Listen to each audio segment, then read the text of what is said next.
is Guardian Radio 96.9 FM. Fresh news, smart talk, all day. The views and opinions of the hosts and guests are their own and do not necessarily reflect the position of the management and staff of Guardian Network.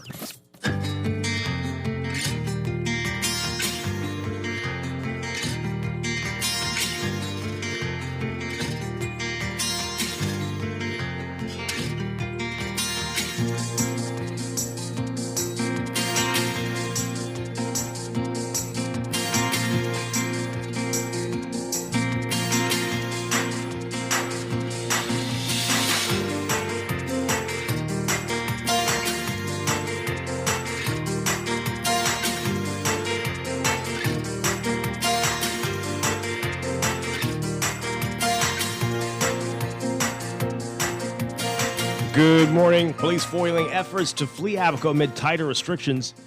The FNM and the PLP on the defensive over weekend gatherings.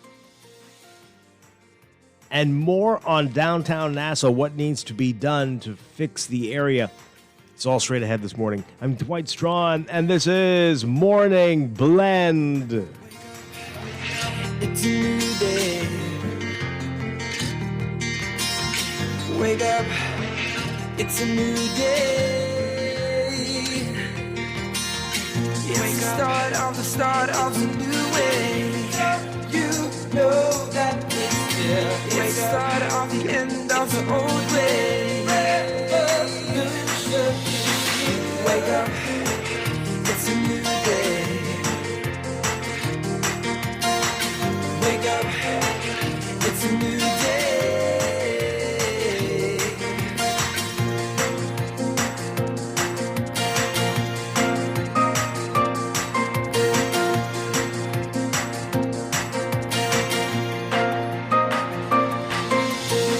Good morning again, Bahamas. It is Monday, March 1st, 2021. This is Morning Blend on Guardian Radio 96.9. Again, I'm Dwight Strachan. In a moment, Pamela Musgrove will be joining us.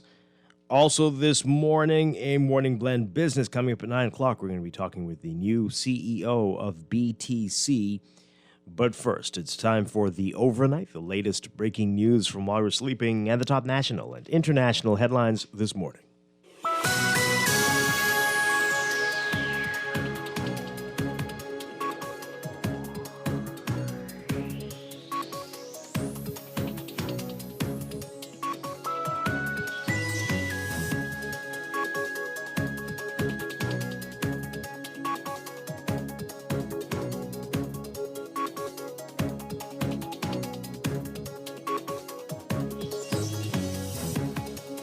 In the overnight, health officials confirming that an 80-year-old woman from New Providence, the latest person to die now from COVID-19. Officials reported that the woman died on February 23rd, the latest death pushing the total number of COVID-19 deaths in the country to 180. 39 people confirmed to have died from COVID-19, but not because of it. Died with it, but not because of it, and another 15 deaths are still under investigation. 44 COVID-19 cases confirmed in the country between Thursday and Saturday, according to the Ministry of Health's latest dashboard. 12 of those cases confirmed on Thursday, 23 on Friday, 9 on Saturday. Of the new cases, 14 on New Providence, 15 Grand Bahama, 10 on Abaco, 2 on Bimini and Cat Key, 1 on the Berry Islands, and 1 in Eleuthera.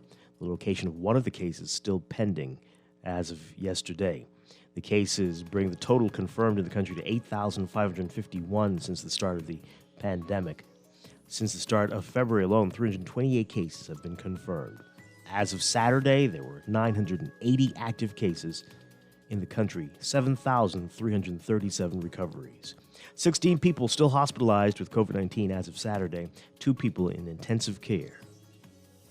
As of Saturday, 68,473 tests have been completed in the country. Meanwhile, several people caught fleeing mainland Abaco via boat and heading to East End Grand Bahama as the tightening of travel restrictions took effect yesterday. That's according to Chief Superintendent Kenwood Taylor, officer in charge of the Abaco Division. Taylor telling the Nassau Guardian yesterday that because anyone seeking to leave mainland Abaco is now required to present negative PCR tests, RT-PCR test results. Some sought to trick the system and leave the island via ferry. He said between McLeanstown, Grand Key, and Foxtown, they're doing patrols in those areas, ensuring that people are not trying to circumvent the emergency order. He said people are trying to leave by way of vessels and ferry. Those caught in the act were given a warning, according to the police, who said the people were then turned around and sent back to Abaco. Due to a slight increase in reported cases on that island, Prime Minister Minnis tightened restrictions, including changing the island's curfew to start now at 8 p.m. instead of 10 p.m., and making it a requirement that anyone traveling from mainland Abaco take an RT-PCR test. In other news, a security officer shot in the face while on the job. Police say they were alerted to a shooting incident at a business shortly after 11 o'clock Friday morning on Windsor Field Road. When they arrived, the security officer told them that while he was making checks at the property surrounding the business, he noticed two parked cars.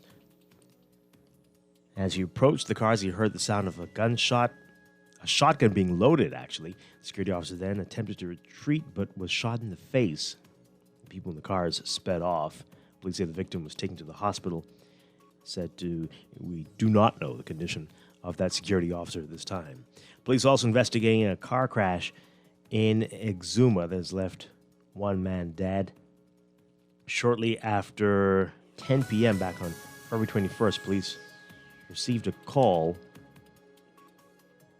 of a traffic accident near the Hermitage. When officers arrived, they met a damaged vehicle. They found an unresponsive body inside that car. He was taken to the hospital and pronounced dead. A former employee at the Ministry of Finance has been jailed for 2 years for stealing $258,000 in funds. Former accounts clerk, 31-year-old James Anwar Johnson, sentenced Friday after being convicted of falsification of accounts, stealing by reason of employment, and attempted stealing by reason of employment. Johnson of St. Andrews Beach Estates made false entries in the computer system and caused VMMS business to be paid for work it did not do. Johnson's aunt, Janika DeVoe, the owner of VMMS business, is being sought by police in connection to the matter. The government hired the company to train employees at the Department of Inland Revenue. Prosecutors allege that between November 2016 and April 2017, Johnson made false entries that showed VMMS business was entitled to close to $500,000. They further alleged that Johnson and others stole $445,996.42 and attempted to steal $41,115. The unauthorized payments were made by direct deposit to the company's bank account. The money was then transferred to other accounts, including $30,000 to Johnson's. Johnson, who had been free on $30,000 bail, struggled to compose himself in court. You can read more about this story in today's Nassau Guardian. Overseas, health officials in Britain have identified 6 cases of a highly contagious coronavirus strain, first identified in the Brazilian city of Manaus, including one in a person who has not been traced. Scientists say the variant is more transmissible and may be more resistant to existing vaccines than the original virus, and may be able to infect people who have previously had COVID-19.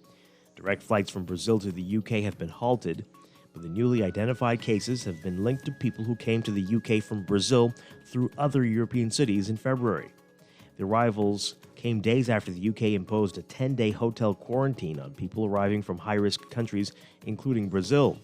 3 of the cases of the variant are in Scotland and 2 in southwest England. The 6th individual has not been identified because they did not correctly fill in a form with their contact details. Public health officials in England say it was working to find the person and is conducting local mass testing to see whether the variant has spread in the community.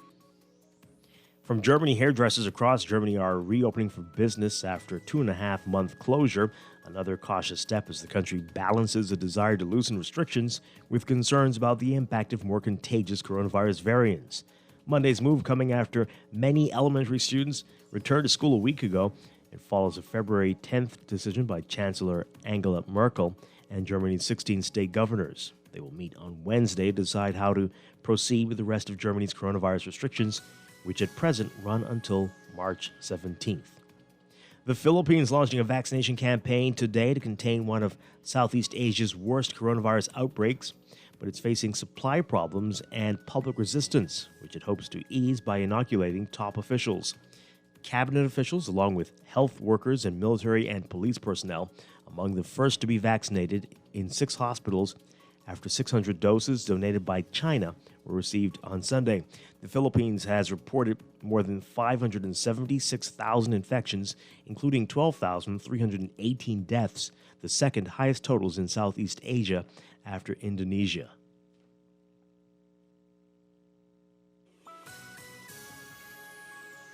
And from Brazil, Brazil's capital has entered a 2-week lockdown, joining several states in adopting measures to reduce the spread of COVID-19 as intensive care beds begin to fill in some important cities.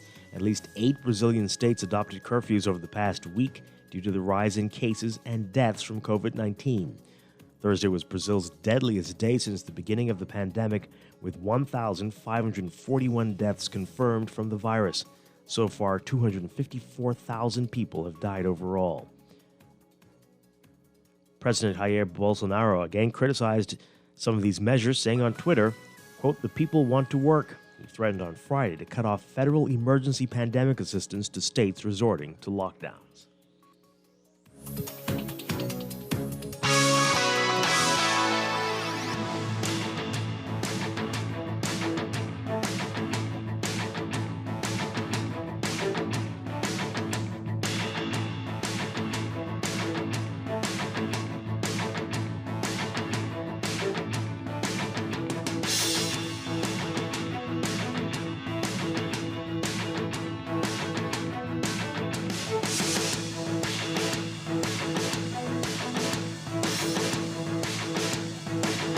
In sports, it was a busy weekend for the NCAA as Bahamian athletes came away with victories and records on the track and field for their respective schools. Oral Roberts University Golden Eagles and Bahamian Sasha Wells and Gabrielle Gibson finished first and second respectively in the 60 meters hurdles.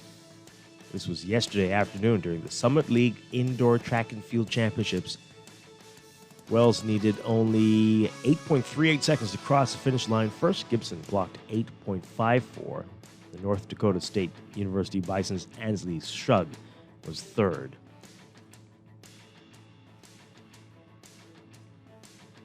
And it was an impressive conference championships for Bahamian swimmers, Isaac Bastian and Lamar Taylor, as they both were able to break school records for their respective schools in NCAA swimming action. Bastian was in action for the number 15 NCAA Division I nationally ranked Florida State University Seminoles. The junior broke his school's record in the 200-yard breast when he touched the wall in a new personal best time of 1:53.81. That time was enough to earn him the B Finals victory. You can read more about how they all did in today's Guardian Sports section. And yes, it is March now, and March last year was the month when the Tokyo Olympics came apart. Will it happen again? Analysts are saying it seems unlikely. The start of the torch relay on March 25th from the northeastern Fukushima Prefecture is just over 3 weeks away. It will involve 10,000 runners and end in Tokyo at the opening ceremony on July 23rd.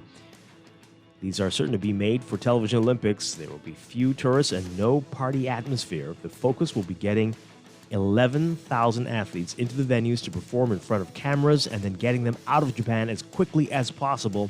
About 40% of the qualification slots for the Olympics are still open, though. So there'll be lots of last-minute entries, influx rules about who qualifies, and some unhappy athletes who will probably be left out.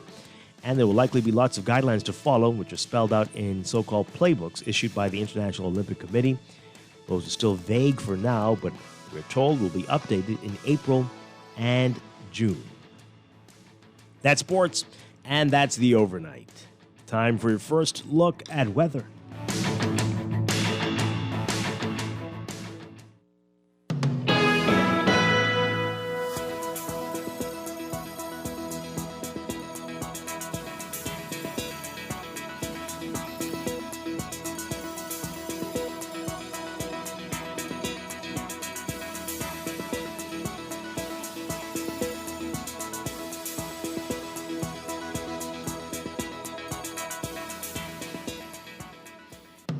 In your weather for today, we've got a prevailing high-pressure system to the east of the area that will continue to generate locally strong breezes as it begins to weaken today through tonight.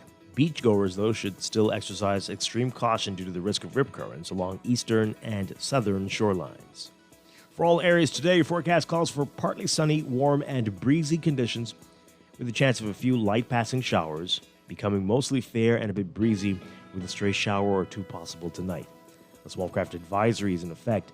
Small craft caution will come to effect by this evening. Winds east to southeast at 15 to 25 knots across all areas. Southeast to south at 10 to 15 knots, falling light and variable at times in the northwest Bahamas, and east to southeast at 15 to 20 knots in the central southeast Bahamas by this evening. Seas 5 to 8 feet today, but subsiding to 4 to 7 feet in light to moderate swells by this evening. It is about 73 degrees right now under fair skies in Nassau. Look for highs getting up to around 85 Fahrenheit, 29 Celsius today. Overnight lows tonight getting down to around 72 Fahrenheit, 22 Celsius. That's your first look at weather this morning. We'll have your extended outlook coming up after traffic in just a bit.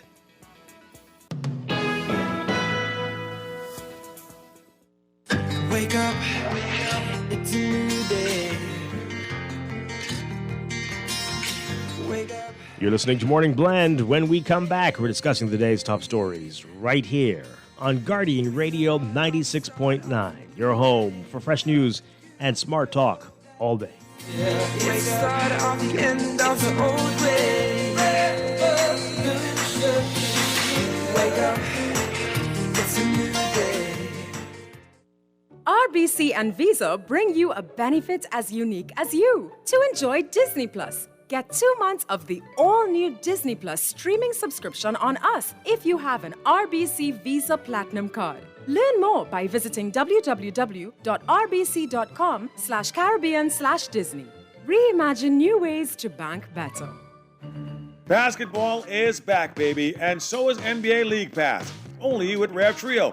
Sign up for Rev Trio today and enjoy NBA League Pass absolutely free, along with incredible prizes including a brand new 50-inch smart TV, NBA gear, and more. With tons of prizes and gear, signing up for Trio is the best on- and off-court move this year. Just call 601-8992 or visit www.rev.bs/promotions/trio. Sign up for Rev Trio today and enjoy NBA League Pass absolutely free. Your home is where your heart is, but it's more than just shelter. Your home is your workplace. Your home is school for your kids. Your home is even your happy place where you play. Get the best internet connection wherever you are with blazing fast speeds up to 300 megabits per second for as low as $99.99 and installation within 48 hours. Sign up for any of our fiber packages today and get a chance to win a free tablet in your second month. Call or WhatsApp 577-SHOP or 424-SHOP and sign up today. Conditions apply. Wake up, it's a new day. Wake up, it's a new day. It's the start of the new way. You know that it's here. It's the start of the end of the old way. Wake up, it's a new day. Wake up, it's a new day.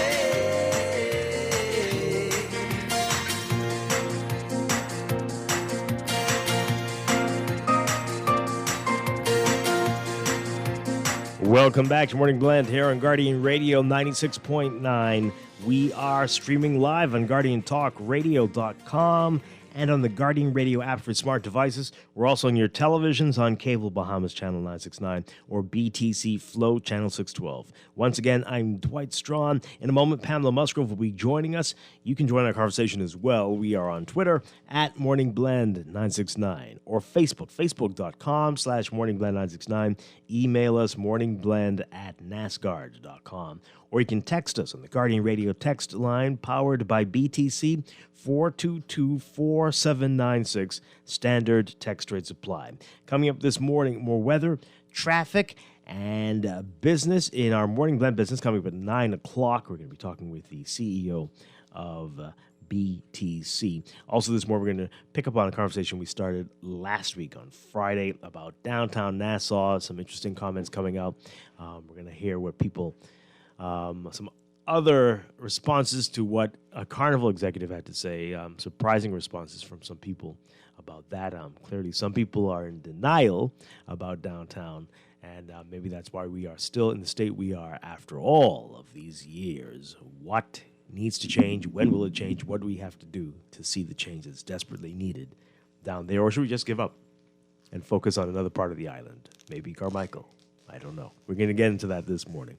But let's begin with what's in the news.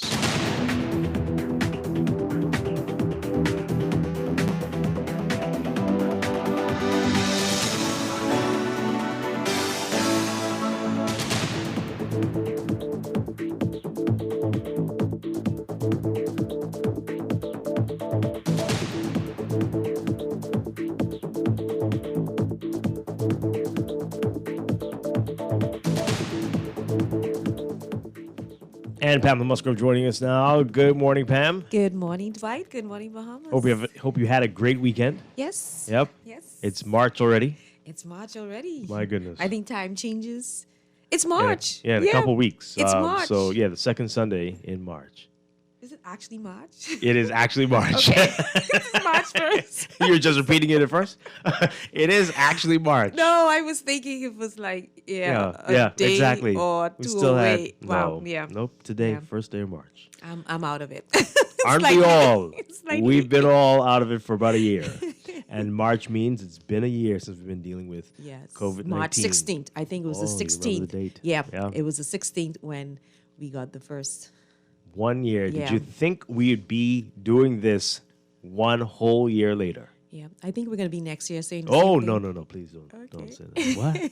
No way, man. When you look at what's going on around the world, Oh. notwithstanding, the UK, for instance, 20 million people have been vaccinated, and they're still having challenges and stuff. right. So you would have thought that with all the hype that they were given about about having the vaccine, you would have thought that at least there would seem to be some light at the end of the tunnel. I know we're going to get there, but 20 million people out of a nation of 65 million people Yeah, vaccinated, and there's still heightened concern it's crazy.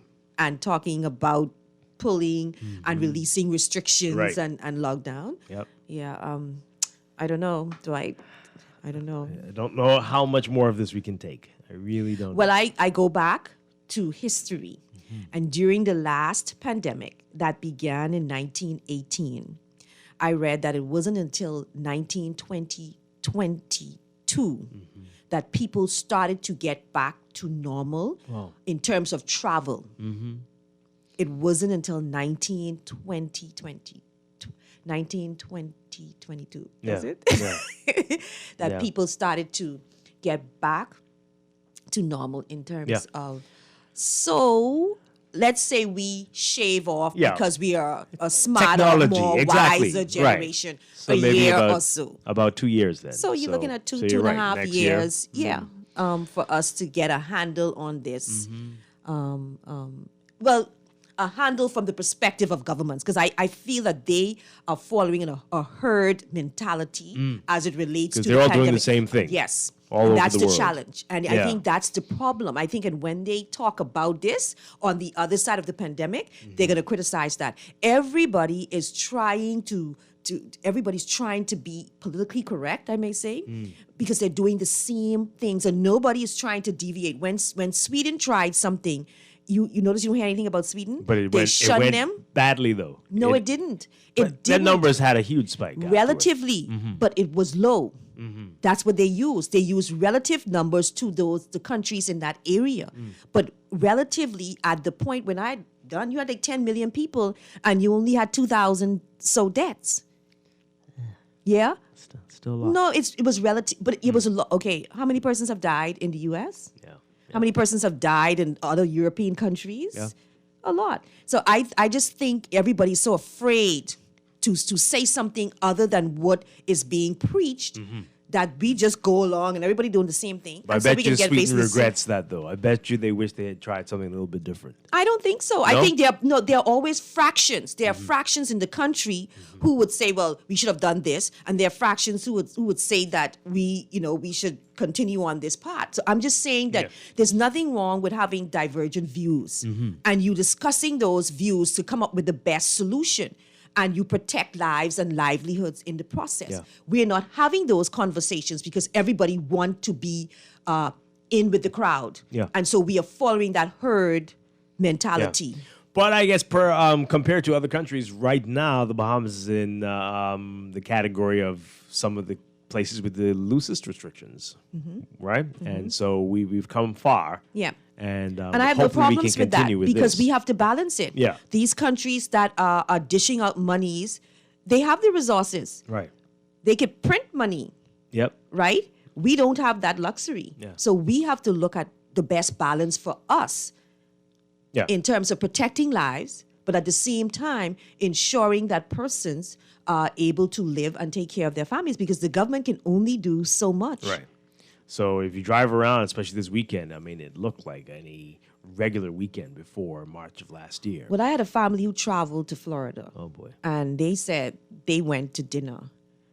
And you would not know a pandemic is going over on. there? Yeah. Well, some It would was say like- that's the case here, too. It's as if, and they were like, it was a mix, but more of the older Yeah. crowd. Well, they're having unique Older. issues over there. Yeah, but I'm just saying. Right. So people are in the midst of the pandemic trying to have a sense of normality. But they're having, like, on average, 5,000 new cases a day Yeah. in Florida.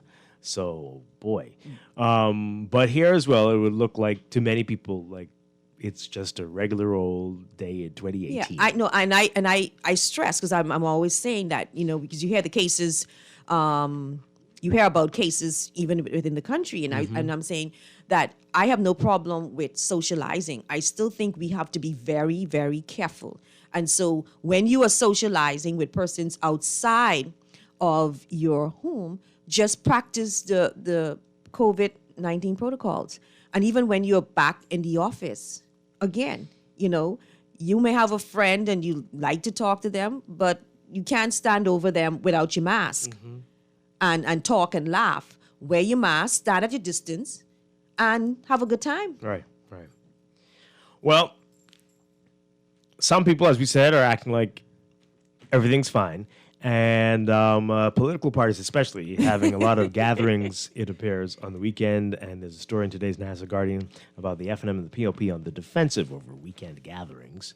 Our Rachel Scott writing about this, saying that while police cited 23 people for attending social gatherings over the weekend, the FNM and the PLP held gatherings on Saturday with large crowds. In a statement yesterday, police warned Bahamians and residents that hosting social gatherings is still prohibited. The emergency order prohibits social gatherings in a private home or facility in your province except for a wedding. Police say around 4 p.m. on Saturday, police they saw a number of people board a party bus. Officers intercepted the bus, found 5 people on board, and issued citations. Well, 5? Is it that bad? Yeah. 5? Mm-hmm. Did the officers issue citations for the political parties that had We're the going to large get to that in a bit. We're going to get to gathering? that. But, I mean, 5 people on the bus, how big a bus was it? I mean, is it really a problem? What's the issue? You're not supposed to be having a party, Dwight. Oh, okay. But it's only 5 people. Yeah, but you're not supposed to be having a party. What if they all live together? No. Anyway, later that day, around 8 p.m., police responded to a large party at a home on Bosun Hill and issued 18 citations.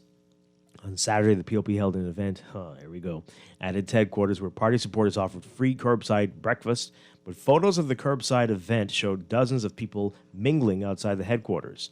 PLP leader Philip Davis said yesterday that the large gathering outside was never the intention of the event. Never is. Davis said that while the party organized a curbside breakfast giveaway, many walked up to take advantage of a free meal. He said the situation demonstrates how many in the country are in need of assistance. Were there any citations issued? I truly doubt it so far. See? Nothing. And this is the challenge in the country, right? This is the challenge. When you have one set of laws for the average Bahamians and then another set of laws for the other type of Bahamians. If you're going to issue citations, issue citations across the board. But Wow. you gave citations for having the party at the house. 18 persons got citations. Five people in a on little a bus. But then you had a political gathering and there were no citations issued. And that's why people, they don't abide by the rules. Yep. Because it's not fair. Davis went on to say, quote, "We didn't anticipate a gathering. What we did was we had a pickup of breakfast for persons and it attracted people, but we didn't plan it that way. It just demonstrates that people are hurting. People need help, and wherever they can get it, they've got to go. So it wasn't an organized grouping, just people came for help." Keep saying that. And it speaks to how many people need help. But Well, the persons who had the party should have said give that same reason for the party. That they didn't anticipate right. that all And we those only persons came in would to come get some and food people and go. need food. Yeah. Oh, dear. Don't give people ideas. You just did. Okay. FNM candidates were also out on Saturday canvassing their constituencies. One photo showed Prime Minister Minnis and Golden Gates MP Michael Folks under a tent with at least 30 people. Minnis and a throng of supporters accompanied Folks as he walked through portions of his constituency. When's this election again? Next month? Well, did they issue any citations? You know the answer. No, I'm asking, did they issue any citations? Like, hey, wagging the finger. That's And probably why it. didn't they issue citations? Bamboo Town MP Renford Wells was also out on Saturday in his constituency and his constituency office in full party attire. Oh, well, it means F&M party, not party. Okay. He was seen alongside two other musicians as a group of supporters cheered on. F&M Chairman Carl Culmer said the party did not host any social gatherings. He said, quote, "It is not a social gathering. They weren't gathering. They were walking in different groups." In the F&M, all of them were not in one place. They were on different sides of the street walking. Okay. See, all of this could be avoided if the party would do what they say they were going to do and set an election date. If the party just honor its commitment to the people Yes. of the Bahamas. So we don't have to have all this nonsense easy. when there might not be an election Yeah. this year. This is very easy. People can go and calm But down. then again, we cannot trust politicians to do what they say they are going to we do know that. when they're in opposition. They're just showing us why we feel the way we do Yeah. about what they say and what they're saying now. Yeah. It means nothing. How do you think? I mean, those people who showed up there knowing these people have lied to them year after year and won't do anything they promise you. I mean, how do you feel just going there and wearing these colors blindly for what? No, I think you call those the rabbit supporters. You support your party no matter what. They do good, you support them. They do wrong or bad, you support them. They don't live It's up to probably not their their fault that commitment. they did the bad. Yeah, It's it's not just their like fault. when you support somebody, like it's exactly, it's Yeah. not their fault. No, it's because of, Yeah, you you know. know. Right. You know, Oh, boy. All right, somebody's here texting about Sweden. They say, nope, it was 12,000. 12,000 that died in Sweden out of the 10 million. at the point when I At that point looked, you're talking yeah, about when they... it was so- it probably has grown now. All I'm saying is that there is no diversion in terms of views, in terms of how you deal with this. We are all following the same pattern. Yep. And if you try to step out of that, you're criticized or you look down upon because you don't agree. I think people are scared as well. You don't want to be, because you will get a lot of coverage. Like, That's why my are they point. doing- Yeah. right, Yeah. So yeah, that's my point. And scared that they could mess up. Like, okay, we did this and we. But it blew shouldn't be that. It should be when you have your scientists and your people in governance, you coming to the table and you discussing the issues that will bring that balance that you need. Yeah. In dealing with lives and livelihood. That's it. I don't think anybody wants to have that on them, that your decision caused all these people to get sick and die. And that's And then as a result, very hard to sleep. Yeah, and as a result, we are killing people's livelihoods, and they probably will die as well. Yep. It's a tough position We are to be looking in. at what's going on in healthcare. People are not getting properly diagnosed Yep.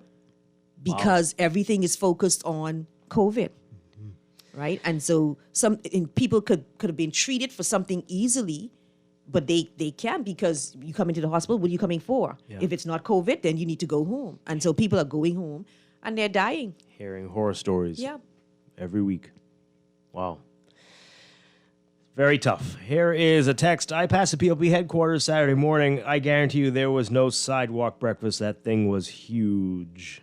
Okay. The phone lines are lit up. Let's hear what you have to say about it. Let's see all the people who are going to defend these actions. 323-6232. Should we wager who would be the first call? But we don't. I don't gamble, so. Right. 325-4316 is probably tiny, and the people hurting, and so this shows you how much there is. Good morning, caller. You're on there. Good morning. Oh, okay. All right. Yeah. Maybe they hung up because they of were. that? Don't do that. 323-6232, 325-4316. 325-4259. Tweet us, Facebook us, text us, 422-4796. This is some crazy stuff out of Abaco. Hey, people trying to get out of there before the restrictions. I mean, it's just an 8 p.m. curfew.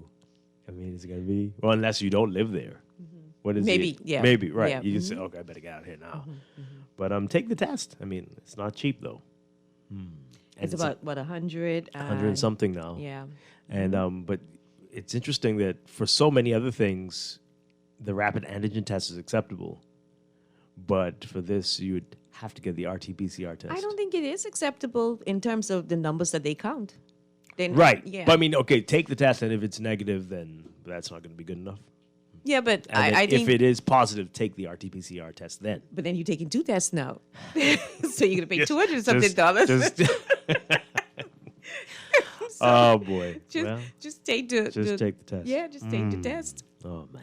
All right, let's go back to the phone lines. Good morning, caller. You're on the air. How are you doing? Doing well. Hey, look who it is. Morning, Palm. How are you doing? Good morning. I'm good, thanks. Boy, it's amazing how people is criticized when people getting help. I mean, it's unbelievable. First of all, the curbside breakfast that was held by Gambia, that was a curbside. Like the incoming Prime Minister said, it wasn't intended to be no party. People came and they needed food. And trust me, no, people getting booked. They can't drive, so they had to walk. I mean, they had to walk. People come from a neighborhood to get some breakfast, and they just hail and go. So that's straightforward. But now, the bigger picture is, F&M MPs is getting run over the neighborhood. No, let me show you what F&M is doing right now. The F&M walking around with 50 people in red shirts. No, that's against the rules. Okay? Now, trust me. I live in Golden Gates. The Prime Minister been in Golden Gates. 50 people. Not one of them people live in Golden Gates. So to make a long story short, the F&M need first of all, the Prime Minister, he need to be citation because he walking around with 50 people. When the PSP campaign, they campaign with 6-7 people. They do their business, and that's that. Oh. But the bigger picture is, people starving themselves. There was people hungry. People didn't get no car. They getting booked. So they walk to headquarters to get a meal, and that went over. All right? All right, Pam? Yeah, I hear you. So, I mean, so don't try to spread this morning, okay? People hungry. No. I don't specialize in spinning. You do, Dave. You specialize in spinning. Last thing, Pam, is Musgrove. Last thing, right? I mean, let Peter just get us go, because you're trying to bring this man, look. How? What? She has not called this name. What are you talking about? Mr. Strachan, I understand PR very well, you know. Whenever she get a chance, because she's trying to say finance was heading the right way on the Peter Inquest. I mean, with all due respect, right? Oh, I never said that. I've never heard Pam never say said that. that. In fact, Last I think thing she alone, said I have something never said close that. to the Last opposite thing. of that. I ain't said bad. And you already had choice. This man might be indicted for mail fraud and wire fraud. Okay. Oh my goodness. Oh boy. What's up? What's going on with you two? Who's in your mind as the first caller? Who did you? But what is he talking about? Okay, let's take this call. Good morning, caller. You're on the air. Hi, good morning. What's happening there? Good morning, Pam. Hi, good morning. Good morning. You should have taken that bet, Dwight. Yeah. You should have taken that bet. But you would have made Very money well. from me No? because I don't. But She had to buy me breakfast or something, I guess. It's inexcusable. All those political entities should be fined, including the DNA, including Bahamas Evolution, all of them. The DNA has been doing something? They had a big walkout in the Southern District on Saturday as well. They had pine with green. That's the greenest I've seen pine with in 40, 50 years. Okay, wow. All right, so all of them should be fined. The charges should be full of money Monday morning. Full of money. There's no excuse for that whatsoever. I don't care how they'll try to paint it. Because if that's the case, they should throw a party this weekend and say, I'm trying to help people. That's right. Let's keep it. Don't do that. No, Don't you would do that. you would Don't get do a that. citation caller because you're not a political organization. Well, but I make myself a political organization and enter the party. Right? Well, it's best if you all are walking about, apparently. If you're walking about partying, then you'll be okay. And then the thing when it comes to the COVID numbers and, individuals, all the worldwide leaders having the same look on it is that nobody wants to, take the chance and gamble with losing more lives. Right. Yeah. And then, so I understand what Palm's saying. No one wants to think outside the box. But then again, nobody wants to take that chance. But Israel has had success when it comes to vaccination. They have been able to quell their numbers by at least 50%. Yeah, and they have an aggressive program because they are offering like a green card. And so certain places, you need that green card to say that you were vaccinated in order to enter. Smart. I think that's a step in the right direction. But I agree with Palm, though. Nobody wants to take the step outside the box because they're afraid of the consequences. Absolutely. Thank you so much. Thanks. Appreciate it. Yeah. Going back to what you said earlier, Pam, I mean, can you imagine how simple it would be? Because what's happening here, and it's so everybody thinks, obviously, you see all these red shirts everywhere, every weekend, every day, groups walking around. You know what that means. No matter how much and I have to say lie to us and tell us that there's I don't know when that's happening. Who knows, please? Not this year, not as far as I know. Today, they have lied in telling us that they would set fixed election date. They definitely lied about that. It's a lie. And they're lying that there is no election there, right? They're lying about it. I can argue that I think if the party felt from its polling or it felt on the ground that they would be successful, overwhelmingly successful, if they were to call an election, they probably would. Mm-hmm. So they're gearing up themselves to feeling that at that moment when the opportunity but it strikes. could be a year of that? Yes. That's insane. Yes. We can't go through this. I agree. We can't take that. I agree. Especially in a pandemic when we are having these issues with gatherings. We cannot do this. I agree. But this can be solved. As you said. This can be solved if we have the level of maturity and we say, you know what? I promised you this, and so the elections will be held on X date. Right. And then all of this can go away. Yeah. At least the media wouldn't focus so much because if elections are about a year and some away, the media wouldn't put a lot of emphasis on what's going on in terms of politics, but on other issues. Yeah. But because we don't know, and maybe or maybe not, then we're having this. But they like it like this. Yeah. Somebody likes it quite a lot. Quite a lot. Let's take this call. Good morning, caller. You're on the air. Morning, Dwight. Hi.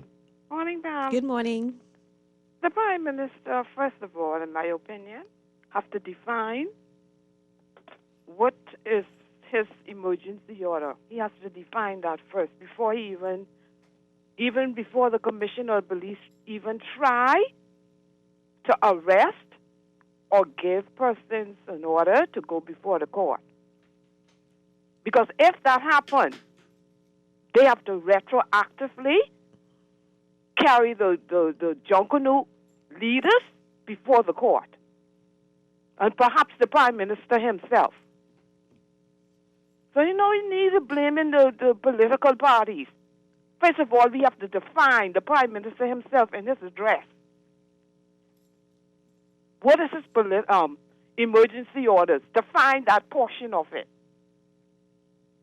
Hello? We're listening. I mean, that's my point. So you don't need. What is there something that you're confused about with the emergency order? No, we can beat upon everybody. Beat upon everybody. Exactly. Right? Not exactly. You can't exempt nobody. Okay. First of all, well, even if he touched the bodies, he have to retroactively deal with the Junkanoo groups and himself. But the way it stands now is not fair because they're not touching the parties. They didn't touch the Junkanoo group, but they are giving out fines for persons who are having parties. Some of the gatherings too. They're cherry, whatever phrase that is. Which gathering to touch? Mm-hmm. That's what I'm saying. The Prime Minister himself might be hauled before the court. Okay. Yeah. Thank you. Yeah. Everybody needs to stop the double talk and practice what they preach, right? Let's take this call. Good morning, caller. You're on the air. Hey, good morning, Dwight and Paul. Good morning. Yeah, again, freedom of information, we should have had it, right? But I don't see, the Bahamas is a place where we have more sheeples than people, right? And the sheeples, they only do exactly what the shepherds do, right? They don't care who's the shepherd. They don't care what the shepherd does to them. They don't have a choice, and that's what I see in the Bahamas. We don't have a choice after our shepherds lead us wherever they leading us, because at the end of the day, we need a freedom of information as Dwight and Palm, because these guys are enjoying the ride. The PLP and the FNM, they are not interested in ever doing things correct in this country, because who benefits the most? The PLP and the FNM benefit the most from the foolishness that exists in this country. There's no other establishment or institution that benefit from this from this mix-up and this foolishness that we have in this country. We need to change our system. Yeah, but you know what it's doing, caller? It's running the country in the ground. Yes, ma'am. See? It looks to them because they're selfish. They're thinking about their close supporters. You know, you get this contract over here, you get that contract over there. But overall, the country, day after day, election after election, is being run right into the ground. Before I go, look at this country. Look how beautiful the Nassau in particular was from 73 to now, right? This country has retracted. This country has went downward, right, from independence to now. We should have been a nation seeing more development and more. We had some development, but we should have had way more development throughout this whole country. But we have islands, but never. But from my grandmother was living, they still look the same way, right? Well, look at downtown. You saw the pictures from way back then. And so we gotta change this system, people. Stop being a sheep and graduate to being a human being with sense to understand that what's going on in this country has to stop. You guys have a nice day. Okay. We're going to break. When we come back, we'll get to more of your messages and more of what's making news on this Monday, March 1st, 2021. This is Morning Blend on Guardian Radio 96.9. Save your tears for another. Save your tears for another day. Save your tears for another day. This is Guardian Radio 96.9 FM. Fresh news, smart talk, all day. Guardian Radio 96.9 FM. Fresh news, smart talk, all day.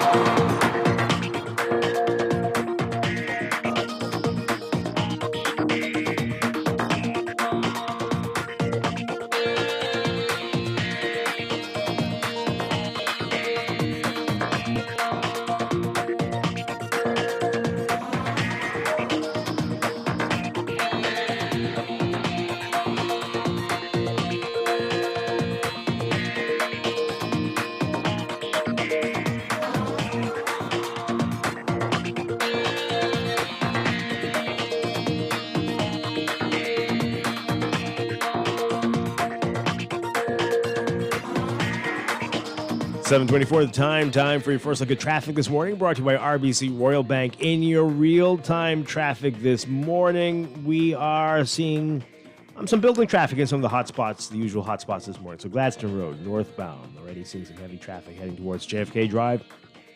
Smile Butler Highway as well. The closer you get to that roundabout with Tonic Williams Darling Highway, you're going to be seeing the heavy traffic in the northbound lanes. And Carmichael Road's building eastbound towards Blue Hill Road, and Blue Hill Road just at that Independence Drive roundabout. As you get over that hill just north of Soldier Road, the northbound lanes, you'll be seeing that traffic there as well. Elsewhere, just pockets of the major intersections like Prince Charles and Fox Hill, Prince Charles and Beatrice Avenue, and Prince Charles and Soldier Road, and then Robinson Road and Independence Drive. Robinson Road and East-West Highway, rather, and Marathon Road. Those are your hot spots for now. We'll have another real-time report for you in about an hour. It's your Morning Blend Traffic Alert brought to you by RBC Royal Bank.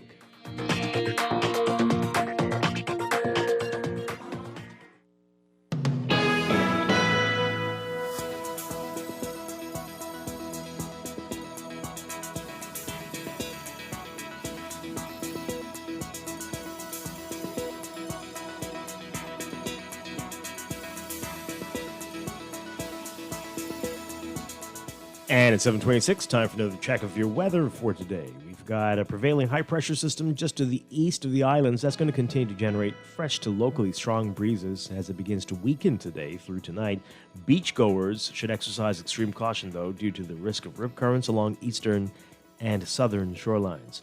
For all areas today, we're looking at partly sunny, warm, and breezy conditions with a chance of a few light passing showers, becoming mostly fair with a bit breezy with a stray shower or two possible tonight. Small craft advisory is in effect. The small craft caution will come into effect by this evening. Temperature-wise today, look for highs getting up to around 85 Fahrenheit, 29 Celsius. Another hot day in store. Overnight lows tonight getting down to 72 Fahrenheit, 22 Celsius. In your extended outlook, high pressure will continue to weaken gradually and shift eastwards ahead of a strong cold front that will approach the northern islands by midweek with a reinforcing one by the end of the week, heading into the weekend. So for tomorrow, Tuesday, we're looking at partly sunny and warm conditions with a chance of a few light showers. Wednesday, variably cloudy, very warm still, and breezy with a few isolated showers near the full boundary near the extreme northwest Bahamas. That's your weather check brought to you by Rev. Basketball fans, sign up or upgrade to Rev Trio and enjoy NBA League Pass absolutely free. Call 601-8992 or email trio@cablebahamas.com to sign up. That's Rev, you and us together.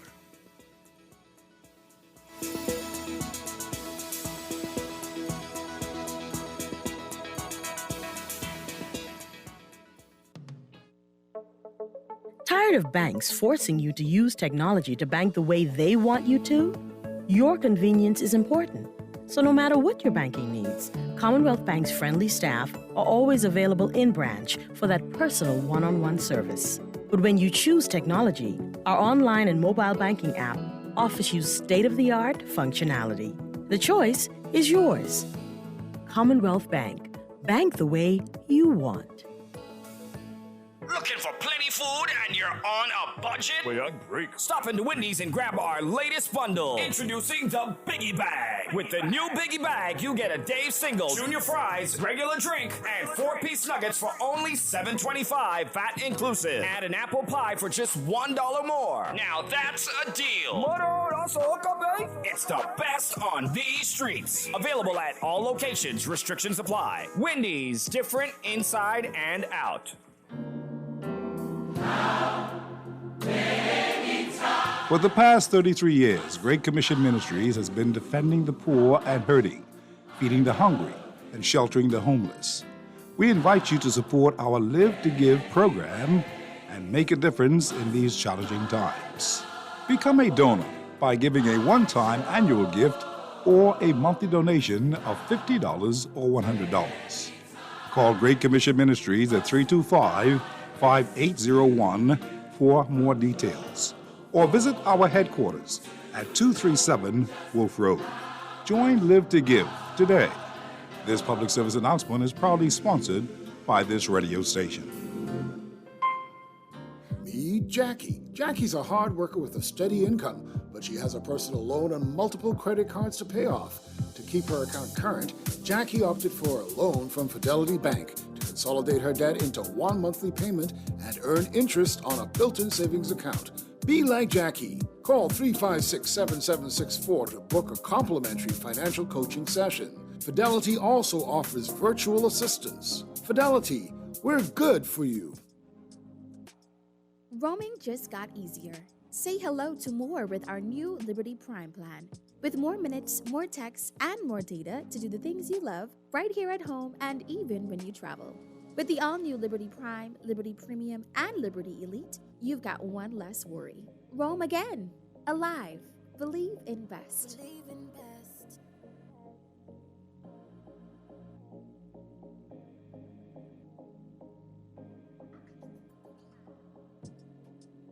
This is Guardian Radio 96.9 FM, Nassau, Bahamas. But I might go down to the river, 'cause the way that the sky opens up when we touch it, it's making me say that the way you hold me, hold me, hold me, hold me, hold me, feels so holy, holy, holy, holy, holy. Oh God, running to the altar like a track star. Can't wait another second. 'Cause the way you hold me, hold me, hold me, hold me, hold me, feels so holy. I don't do well with the drama, and no, I can't stand it being fake. No, no, no, no, no, no, no, no. I don't believe in Nirvana, but the way that we love in the night gave me life, baby. I can't explain that the way you hold me, hold me, hold me, hold me, hold me, feels so holy, holy, holy, holy, holy. Oh God, running to the altar like a track star. Can't wait another second. We're back here with Morning Blend on Guardian Radio 96.9. Dwight Strachan along with Pamela Musgrove on this Monday morning. We're talking about what's in the news. All right, so we got a lot of your messages in before the break. Let's read these about the political parties and their campaigning despite the emergency order, despite COVID requirements and restrictions. These gatherings, people in very close proximity, definitely from the pictures we're seeing here on the front page from both parties. Nobody is 6 feet apart. That looks like about, what, six inches? Yeah. All right. So this text here, to deal with the pandemic such as it is, the government should act as if the country is the only civilization on Earth. Write the playbook for your own country since there is none, Mr. Competent Authority. Okay, I hear you. I believe they're going to say they are doing that because they were bragging about the things they did a few months ago that other countries started to do right? They think they're doing that. Of course, other countries were doing what they did. But hey, whatever. So they think they're doing that, but yeah. This one says, I don't like to comment on specific callers, but the first caller this morning is a perfect example of why we cannot progress as a country. His ability to say the FNM is wrong, but the PLP is okay, when they both were doing the same thing, is willful blindness. God help us as a country. Yep, and sadly, our dear friend is not the only one. There are probably thousands of people here like that. I wanted to say hundreds, but it's probably thousands. Yep. Most. It's probably right to say most. Very scary. Dwight, you and your media house are feeding into the early political campaigns. You can choose not to talk about it unless election's called. I guess that is true. That means we would just be not talking about anything that's going on because that's all that seems to be happening. Over 80%. Everything in this newspaper today is political except for the stories on COVID. And you all don't like when we talk about COVID either. So I don't know. I was trying to avoid this crazy story, the lead story, because this is maddening. So I don't know what you'd want us to just play, like last week, the retro music. We could be DJs and talk about the music. That was good, though. That was good. You like that? I enjoyed it. It is so amazing how, you hear these songs, but you never really learn the words of the song. You probably get a few lines to it. But I always get the words wrong. Yeah, I always hear something different. That's my point. So, but when you heard it, like I had to listen because I was on show and I was like, okay, I know that. Then when it got to the chorus, I'm like, I know that. So I know I like that. I think you should do more of that. Okay. So I guess this texter is not going to like it. This is going to be rough, and over with the ambiguity of it when this election is going to be. People are all hyped up and pent up with this now, and it's going to be a very long time. But media houses report the news. And if that's what's happening in the country as it relates to news, they have to report it, or else they would be irrelevant and persons wouldn't listen or pick up, purchase their papers. Very true. They have to they have to report the news. Yeah. Yep. This text here, okay, that's twice. You're asking the same thing twice. We're not talking about that. So You could stop sending that one. I ride the entire island of New Providence every week, and I must say this is the most work done by a government in 7 years. Huh? What? I choose not to vote last election. I chose not to vote, but we need Dwayne Sands, Cartwright Dames, Jeff, Big Mac. Who's Big Mac? Who's Big Mac? Mackey? Maybe Mackey? Really? Chipman and Wells to return to Parliament. Mr. Minnis will win his seat, but the PLP may win the election. Okay. This one says here, the emergency orders are self-explanatory. That previous caller has a double tongue, whether it's political entities, Junkanoo groups, or Joe Blow. If they contravene the order, they should be fined. Plain and simple. Yeah. Plain and simple. That's how it is. Why do we want different rules for different people? Look how easy that is. But obviously, it's complicated. When you want to engage in the business of cherry picking, it will be difficult. Yep. This one says here, the Freedom of Information has already been passed, and training of information managers are ongoing. So we're told. We keep being told that. How long is this training? This is the most complicated thing we've ever done in history. It's not enacted until a media house can go and get the information. Right. I don't care what you say about training. It's not enacted. If the media house cannot go through the process of getting the information they desire, then it's of no effect. They say the training is ongoing. The managers and all or whatever, also with the vetting of an information officer. Don't they have that? They selected the information officer, didn't they? Without the proper infrastructure, FOIA would be ineffective. Okay, well that means that's someone in government who does not want us to have it. How much training? Yeah. How much training? How long will this take? It has been years now. I mean, look as simple as the Public Accounts Committee. How that is ineffective. And it's ineffective because politicians want it to be ineffective. When the Progressive Liberal Party was in power during the last administration, they made it difficult for the F&M to get information via the Public Accounts Committee. And that's why the Speaker overturned that decision that only table reports can be submitted.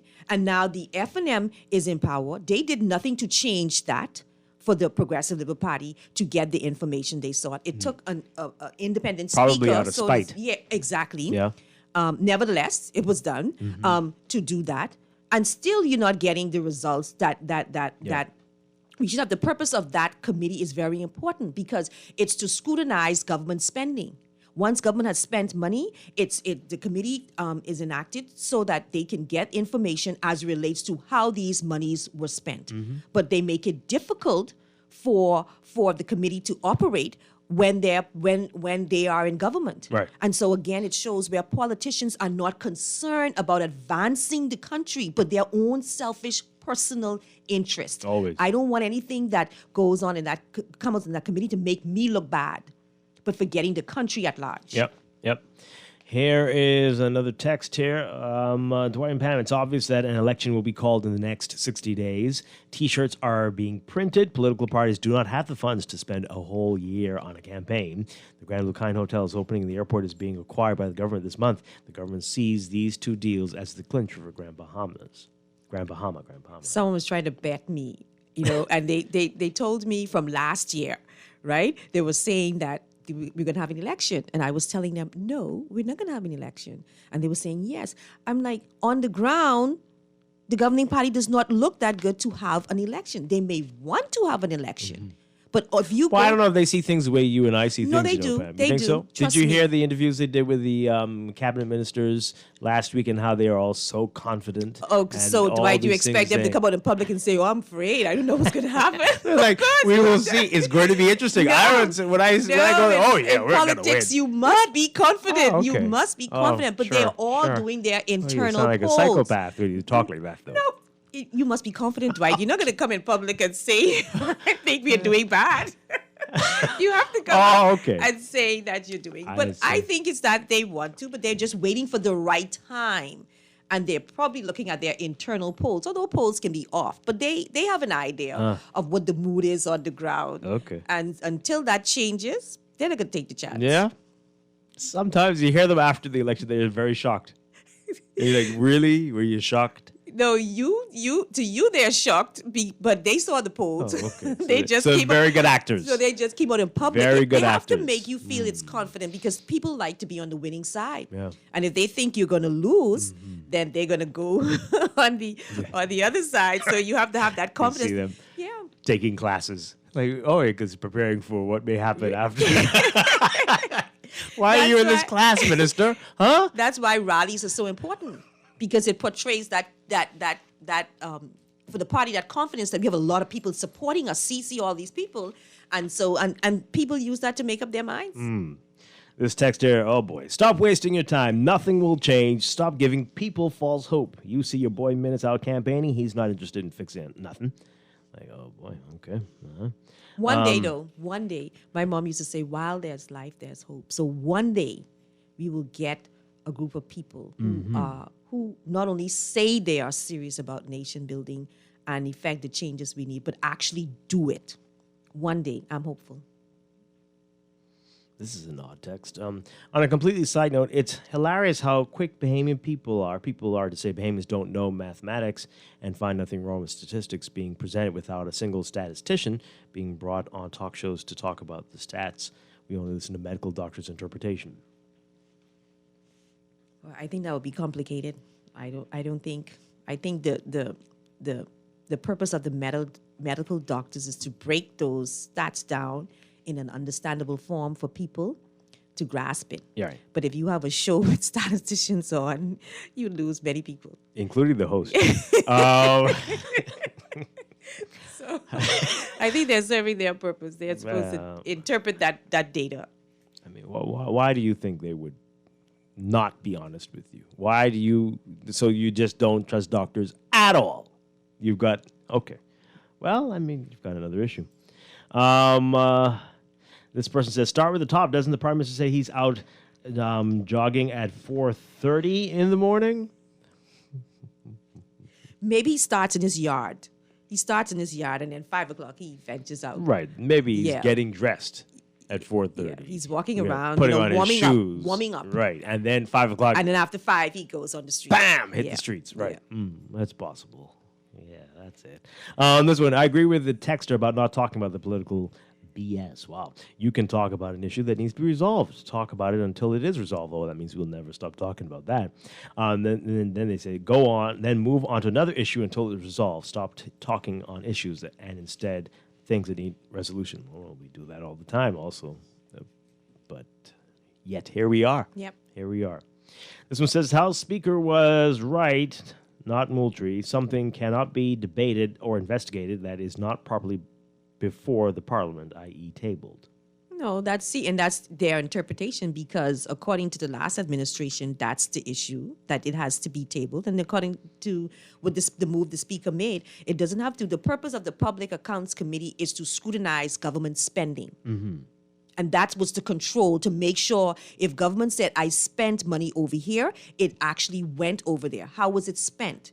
They're not there to analyze the merit of the program, but to look at government spending. You don't need a report to be tabled in order to look at where government spent its money. And that's why the committee wanted to call witnesses in to give evidence. Yeah.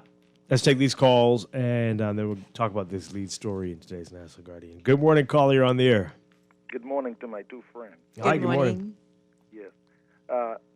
Dwight, according to your premise a moment ago, it seems like election really is in the air, right? It would seem so.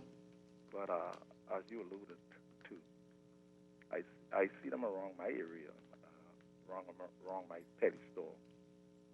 But no protocol is being executed for them. They're above the protocol law. That's how it seems. Right. My friend Tom. Good morning. Do we really believe that this brand new world that we appear to be looking for, we can find it in politicians or not? Why is it that we still want to buy this belief when they are selling a lie?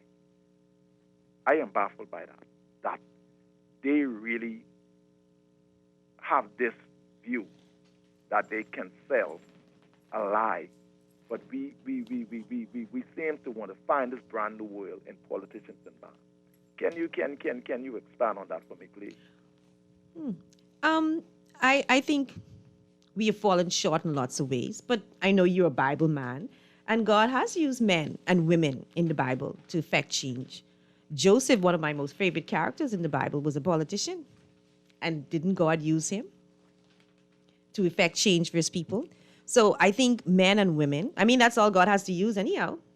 He can use us to effect change. We just falling short with the type of people we get in there. But Madam Ferguson, if your motive,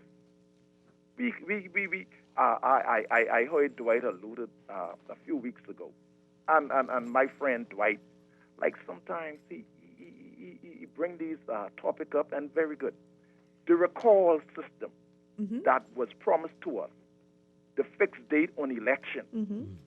I thought my friend would have just, because there are some folk who need to be recalled 2 years ago, and they still there and offering themselves to run again. What can they sell me this time? We're all wondering. Yeah, we're all wondering. Deliver.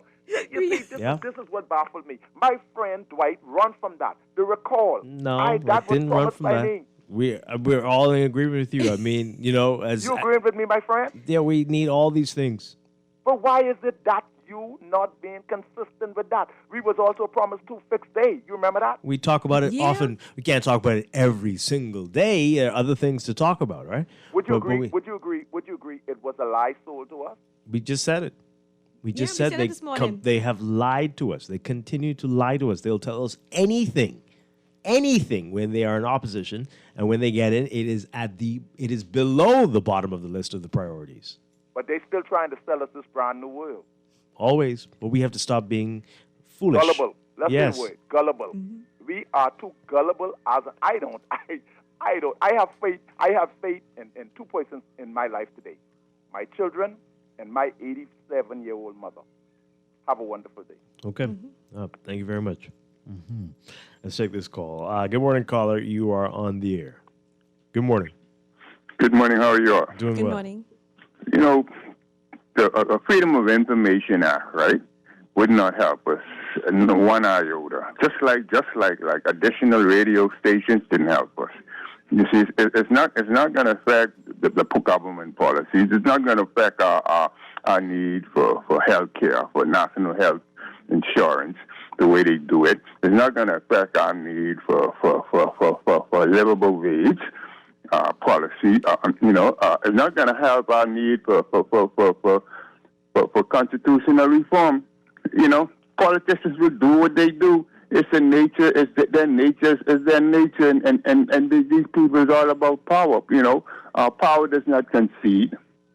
You see, it's up to us, the people, to change our ways, to put pressure on our politicians, to not be this two-party system that we in. It's time for us to become progressive. We need some progressive politicians in this country. You see, we have no progressive politicians. We have no liberal politicians. So all we have are conservatives. You know what they all agree on? The free market. That's socialism for the corporations, socialism for the rich man. That's it. Freedom for the rich man to do what he wants to do. What about freedom for everybody else? You see? Thank you. Okay. I disagree that the freedom of information won't help us. I disagree with that statement because it holds government accountable. When you know that your actions are going to be scrutinized, then hopefully you would do better in terms of how you execute what is mandated. So I disagree totally with that. A lot of people talk about this system. This system has check and balances. We don't execute it because we get sheep to the slaughter that become a part of these political organizations, and they watch things that are happening, and because they're so beholden to the party for their livelihood, they don't say. They continue just to follow, and what happens is we've been seeing it since, I think, 2002, where the members of parliament follow the leader over the ditch. The sheep follow the shepherd over the ditch. What has been happening, and that's why every 5 years, And Bahamians have been making changes. And I mentioned before, 90,000+ persons voted for the F&M in the last general election, and 63,000+ for the Progressive Liberal Party. Do you think the F&M has a base of 90,000? No.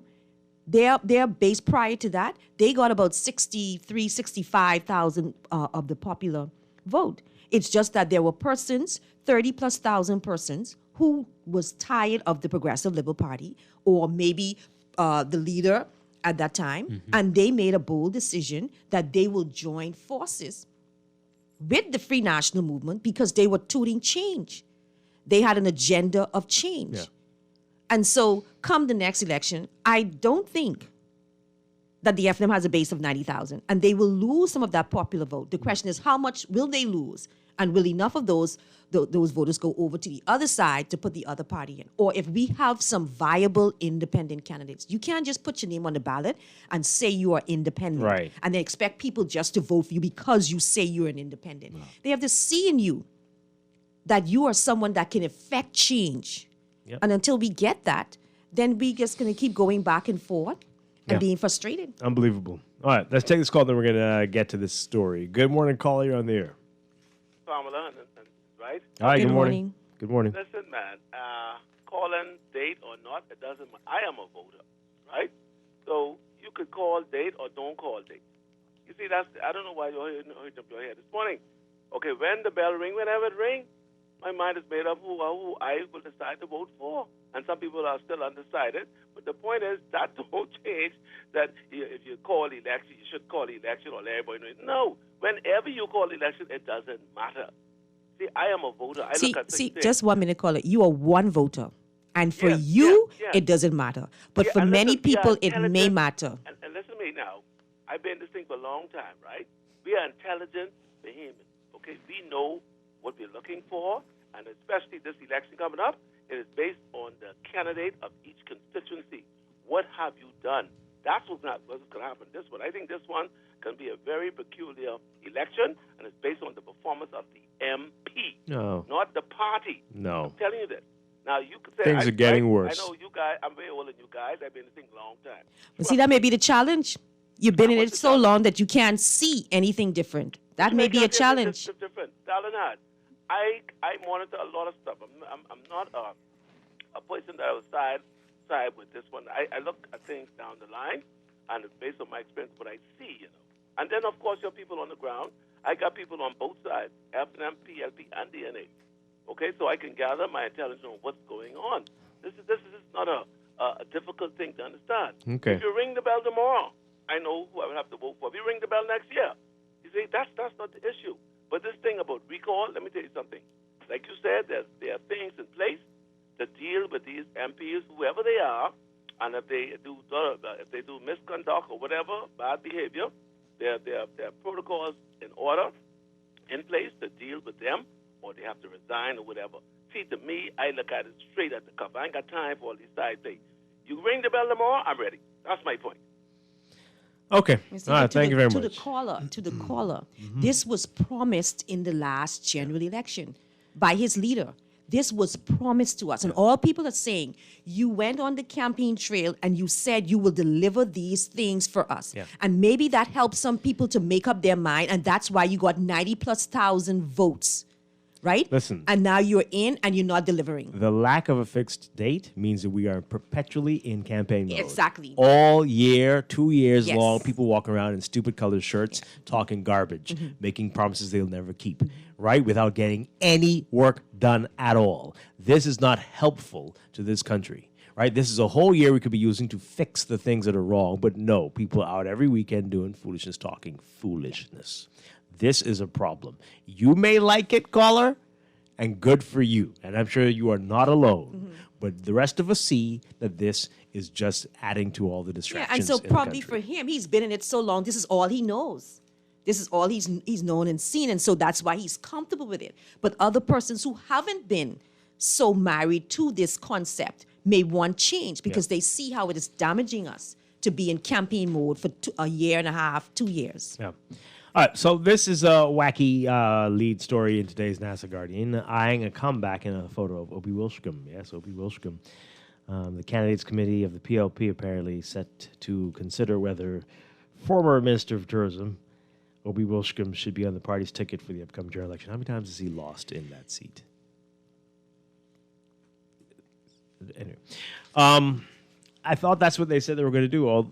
They were going to, right? It's a new start, new way forward, new people, not the old way. This is the new PLP. Isn't that what they said? Well, what's the process? I think a lot of this is because a lot of them say, they have a system where the constituents or the party membership, they would have their say, and then you have the candidates committee that will have a say. So what's the process?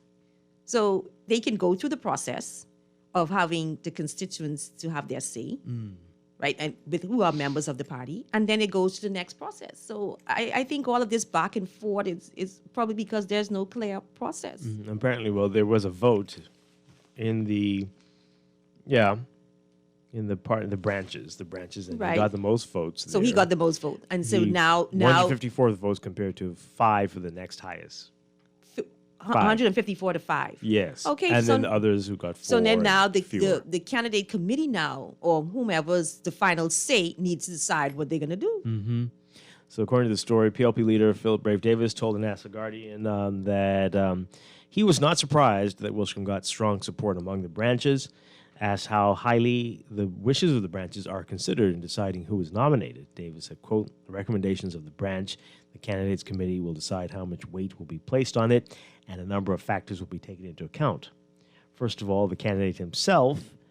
There was an interview process by the candidates committee and how impressive they were otherwise." Yeah. So the candidate, the branch has already made had its say. Now it goes to the candidates committee, and then so how much weight does the candidates committee have? What's their weight? Well, we will see. 90%. We'll see. We'll see. So, and then they make a decision. If you remember all the stuff that lots of drama with Wilshcombe as he was the tourism minister. Remember the fire festival that failed. He was also the minister when his ministry spent $600,000 to sponsor the Caribbean Music Festival, which never took place, and the money was never recovered. $600,000. See, the Public Accounts Committee should have looked into that because, they deal with monies already spent. Yeah. So, yep. We're doing the same thing over and over and over and over Expecting a again. different result. Our friend who called, he's been here a long time, seeing the same garbage year in, year out. That's all they're comfortable with. But that's what y'all like.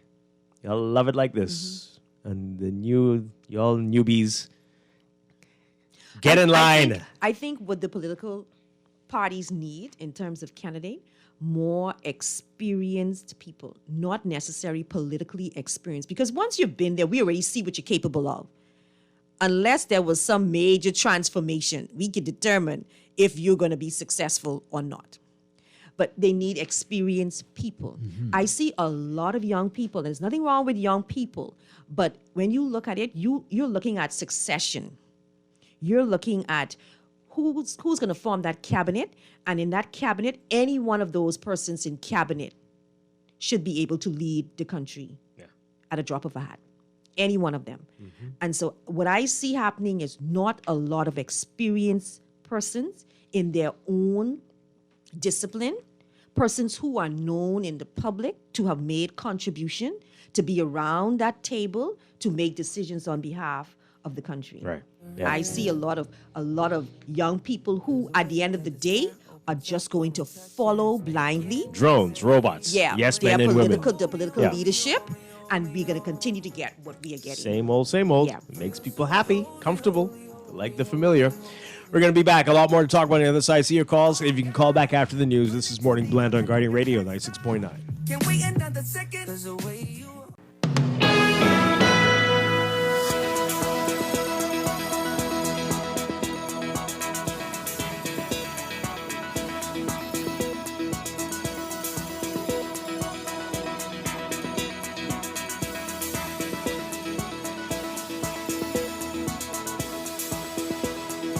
Welcome back to Morning Blend here on Guardian Radio 96.9. We are streaming live on GuardianTalkRadio.com and on the Guardian Radio app for smart devices. Also on your televisions on Cable Bahamas Channel 969 and BTC Flow Channel 612. You can tweet us at Morning Blend 969 or Facebook.com/Morning Blend 969. Text us 422-4796. And now at 8:18, it's time for your look at weather for today, brought to you by Bahamas First Insurance. Here's what's happening. A prevailing high-pressure system to the east of the area will continue to generate fresh to locally strong breezes as it begins to weaken today through tonight. Beachgoers should exercise caution due to rip currents and the risk of rip currents along eastern and southern shorelines. For today, for all areas, look for partly sunny, warm, and breezy conditions with a few light passing showers, becoming mostly fair and breezy with a stray shower or two possible tonight. A small craft advisory is in effect, and the small craft caution will come into effect by this evening. 77 degrees under fair skies right now in Nassau. Look for highs getting up to around 85 Fahrenheit, 29 Celsius. Overnight lows tonight getting down to about 72 Fahrenheit, 22 Celsius. In your extended outlook, high pressure will continue to weaken and gradually shift eastwards ahead of a cold front that will approach the northern islands by midweek. So for Tuesday, look for partly sunny and warm conditions with a few light showers. Wednesday, variably cloudy, very warm and breezy with a few isolated showers near the frontal boundary in the extreme northwest Bahamas. We could begin to finally see some more comfortable, seasonable temperatures by the end of the week, heading into the weekend, and ahead of another strong cold front at the start of next week. That's your Morning Blend weather check brought to you by Bahamas First Insurance. What's first for you comes first for us.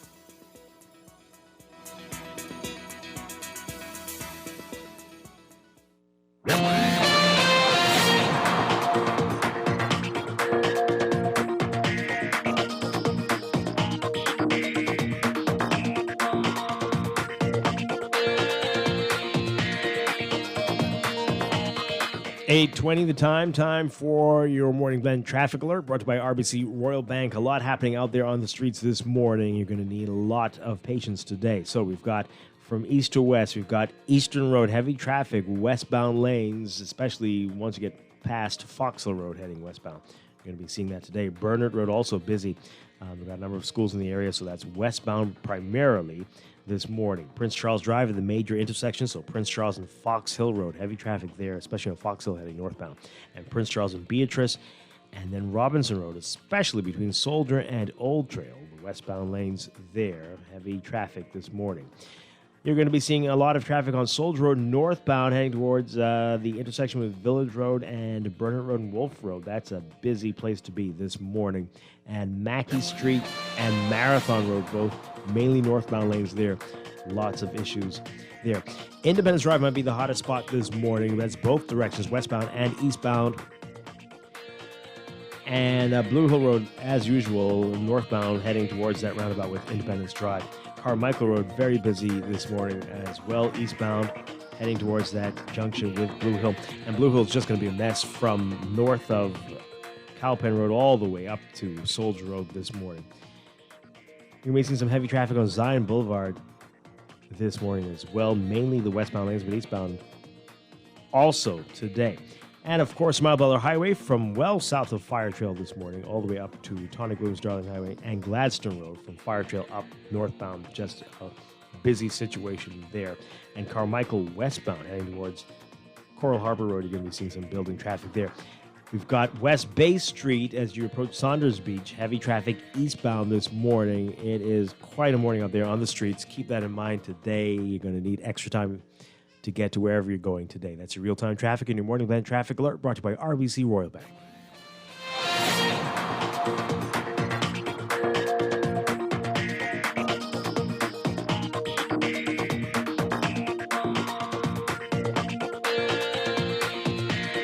This is Guardian Radio 96.9 FM, Nassau, Bahamas.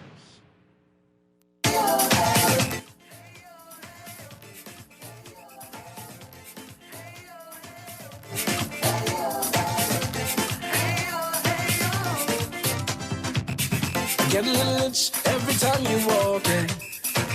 Just Give me a little bit of your time. I really wanna know, baby, what you offering. Whatever left there, I will buy. The way you talk, girl, I can lose it. Even when you bat your eyes. Church tomorrow, and I ain't going.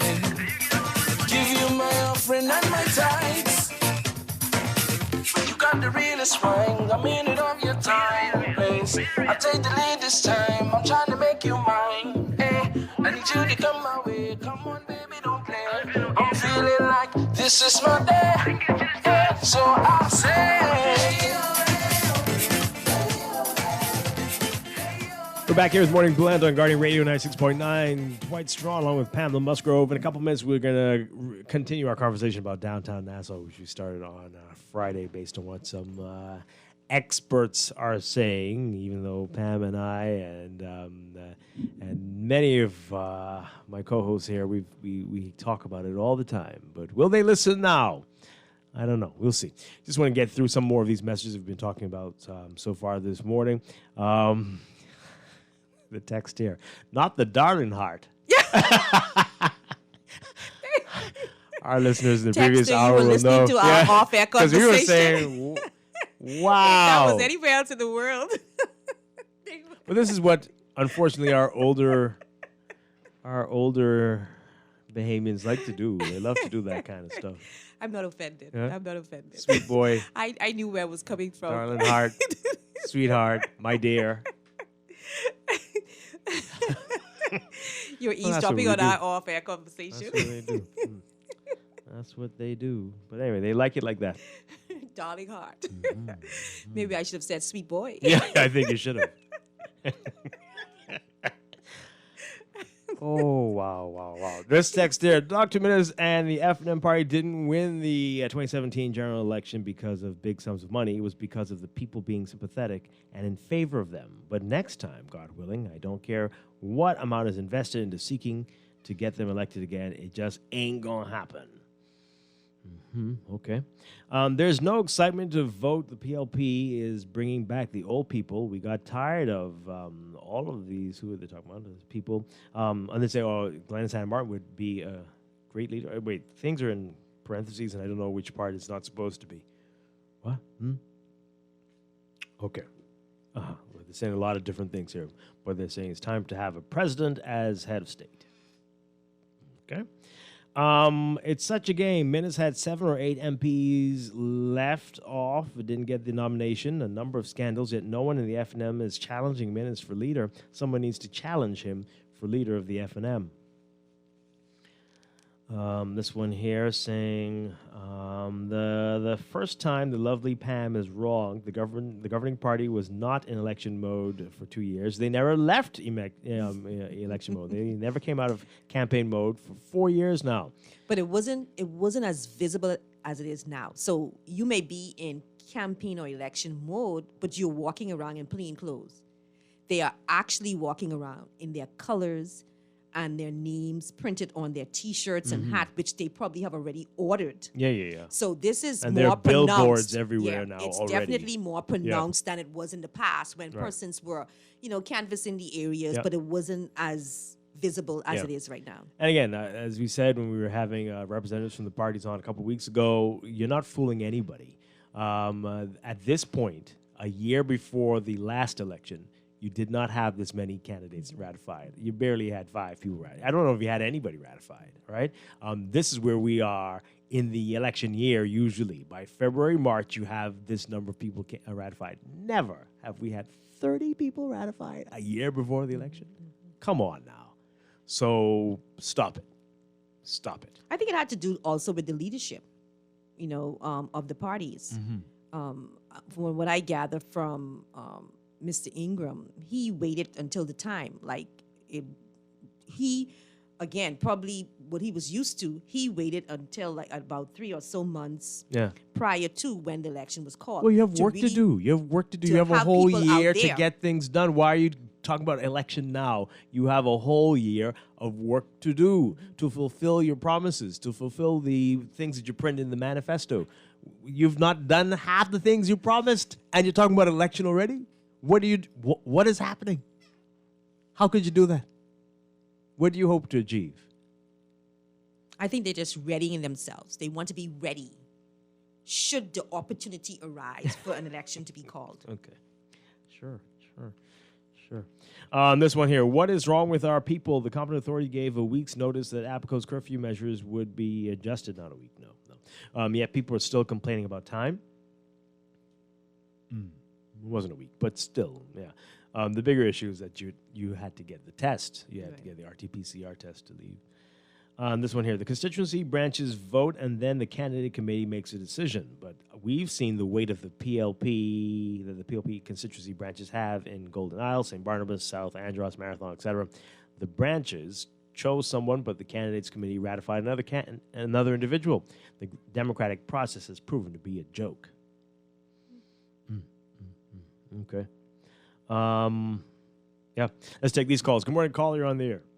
Morning, how you doing? Hi, how's it going? Good morning. I'm all right. Hey, tell me this. Doing the F&M and the PLP, don't care who you put in place or on head or whatever. The system is just, tell me this too. You think they still they are running on the Westminster system? Well, they have some form of it that they use. Yeah, but see, the thing with that, don't care who you put. See, we had a lot of successful businessmen, doctors, lawyers. So to me, don't care who you put on to them two parties. Don't care who you put on the ticket. It would be the same. It's just like the mafia. Where in the world you could go in the mafia? They hire you to be in the mafia. Where you can go in the mafia system and change it. That's what happening right now. The system is like the mafia. You cannot change it because you know why? The elite. Hey, we have people underneath people who you don't even see. That's who controlling these two parties. You know what I mean? Special interest. And don't care who you put. We need people. See, we been getting fooled so long. Yeah, we been having successful people over and over. Yeah, we hear they own it. They have millions of dollars. They get big business. So everyone get excited. You know, we need people with heart. We need people who come out of the community, who get the heart, who know that they people who neighbors drink in the community, who know that my neighbor ain't eat for days. Around the corner didn't have no groceries. We need people like that. We tired. We always getting string of bringing people in that doctors, lawyers, scientists, all of them. We don't care who you bring. We just need people with the heart.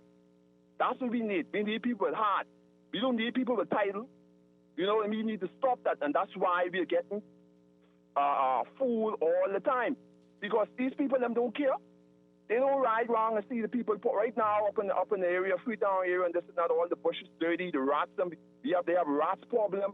All these different. They don't even come around and you know what I mean. And then what bug me, the people them when they come campaigning, they don't tell the people them what's going on. They just worrying, but you know what I mean. They could get a little grocery bag or a little gas, little can and thing and all that. That's all they worrying about. Yeah. The people them need to wake up and smell the coffee.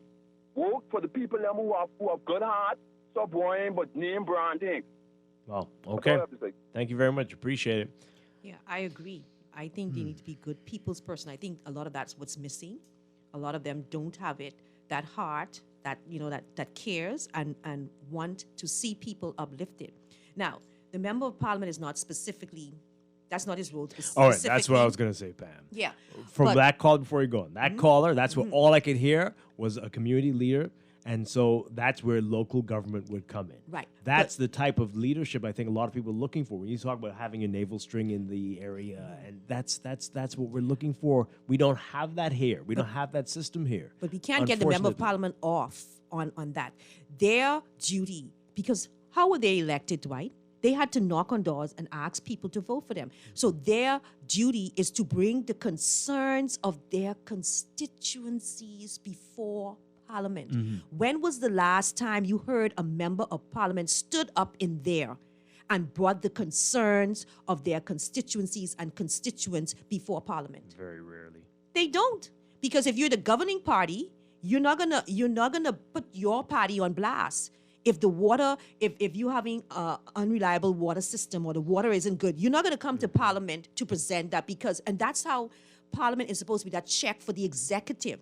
But it's all confuddled up in this one big charade so as not to call out persons that are not doing what they're supposed to do. But their duty, in addition to be parliamentarians, and that's adjusting and bringing forth or contributing to new bills, is also to bring the needs and the concerns of their constituents before Parliament to the executive. Yeah. Well, if you're a cabinet minister, often those needs are going to be in conflict with what your party is doing, what your government is doing, right? And so that will have to take a back seat, to everything else going on.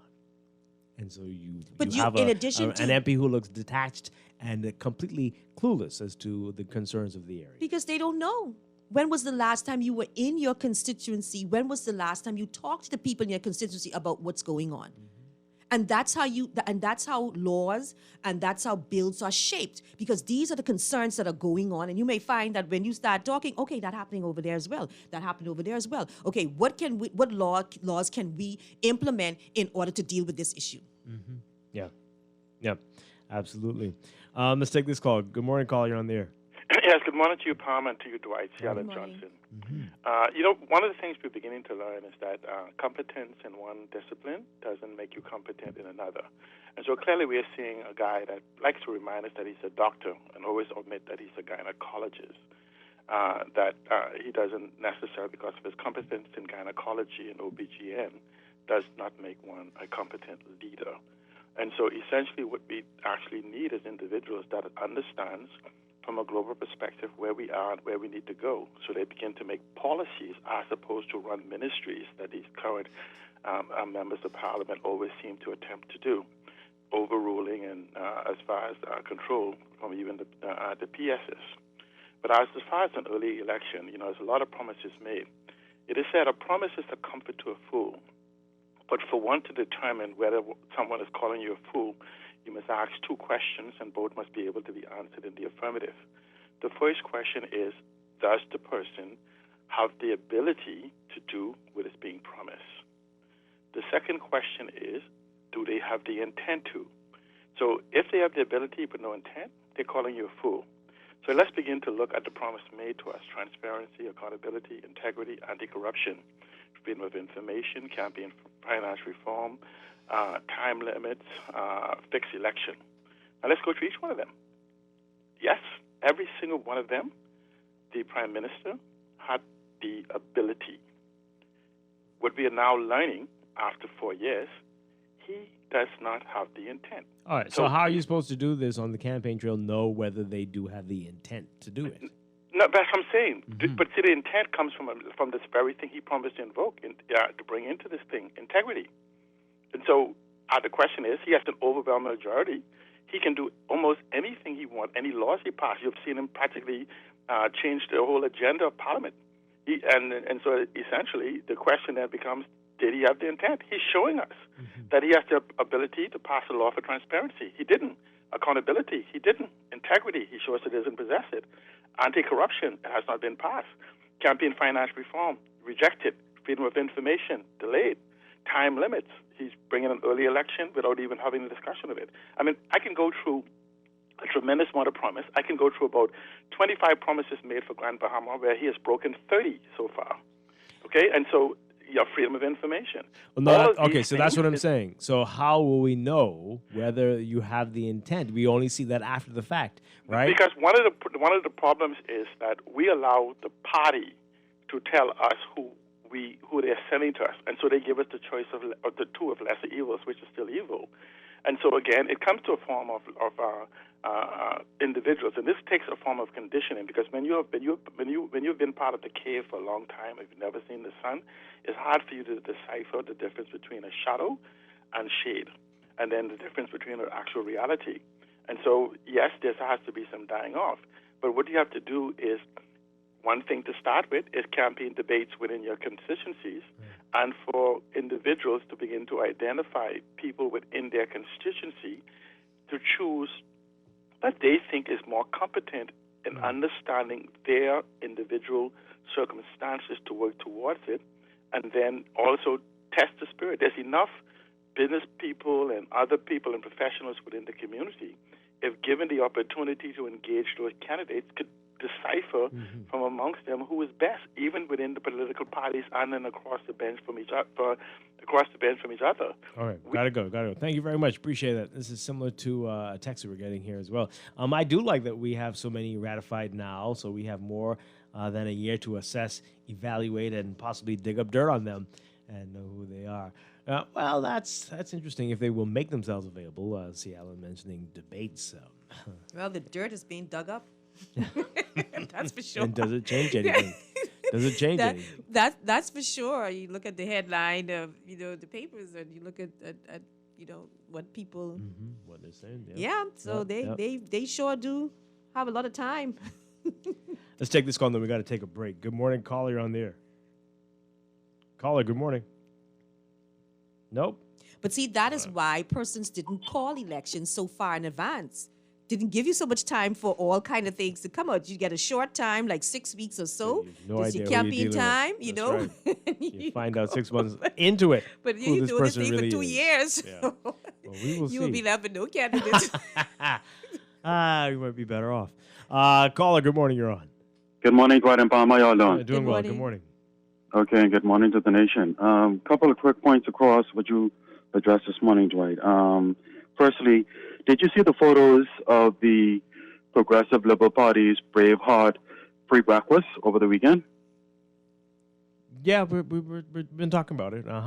Because if you saw the photos and if you're aware of what happens when the PLP calls such a massive event, you would note that there isn't even breathing room outside on the premises of the PLP, much less inside of the headquarters of the PLP.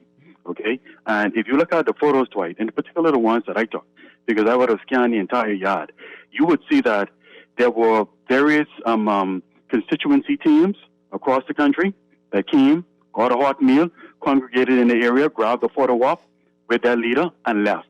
And if you looked at the photos on the inside of the PLP headquarters, which I also took, which are on Facebook, Dwight, on my page, Anton Thompson, you would see that there were 2, possibly 3 tables that were open. There were dozens and dozens of chairs stacked up in the corner. There were maybe 8 to 10 persons sitting down who were either leaders and organizers or food handlers, grabbing a hot meal to eat and transitioning outside to relieve other persons who were serving food. And so I'm making this point just to make this point, Dwight. That was very well organized, that event. There wasn't any massive gathering.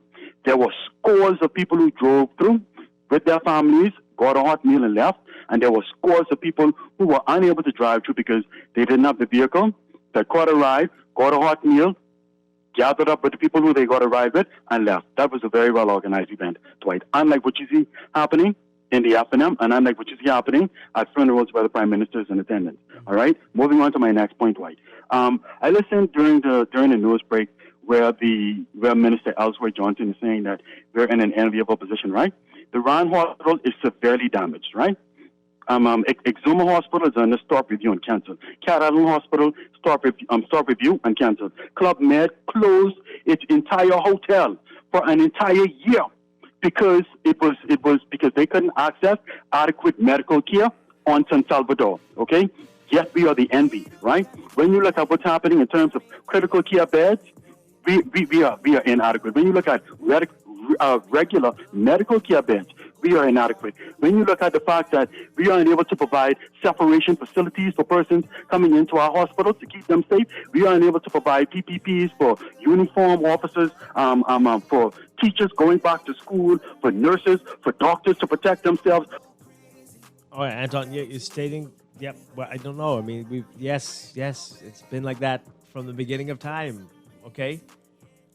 That was a free PLP ad. Was it? But so what? Will they fix that? They'll fix that. That's what he's implying. Oh, okay. They did it before?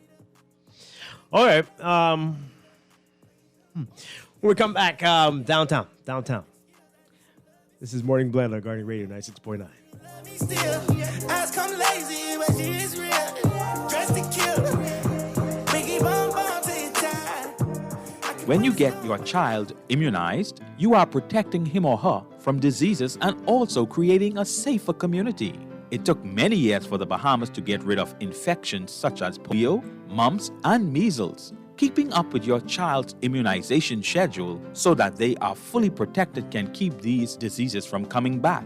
The COVID-19 pandemic should not stop your child from getting immunized. Even if your child missed an appointment, they should continue with follow-up visits to catch up with their immunizations. Contact your nearest clinic or healthcare provider for more information or to make an appointment. Remember, immunizations are free at all government healthcare facilities. Prevent disease. Immunize, please. This message has been brought to you by the Ministry of Health.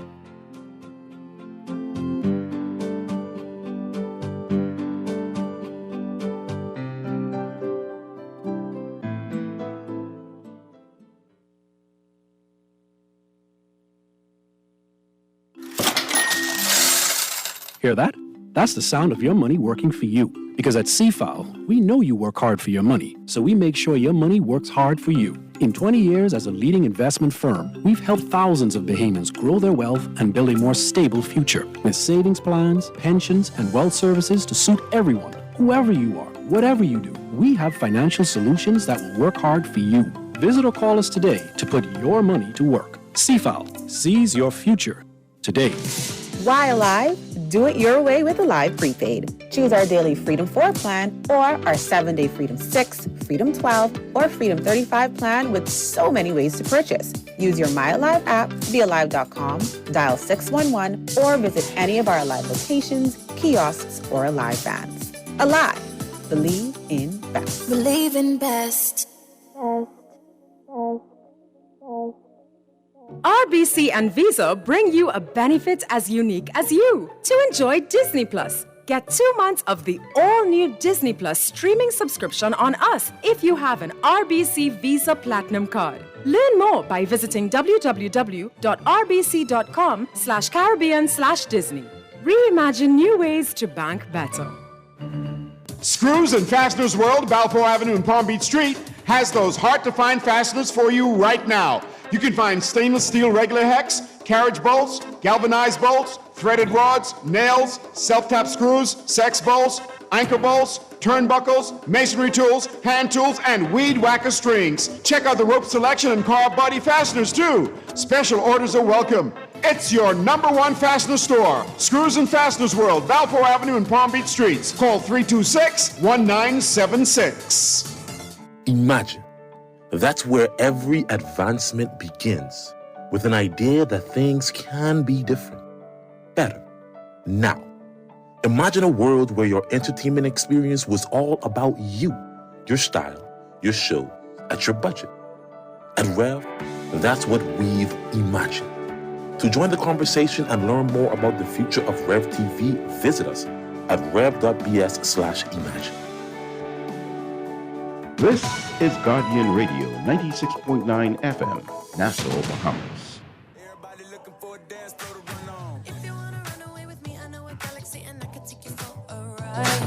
I had a premonition that we fell into a rhythm where the music don't stop for life.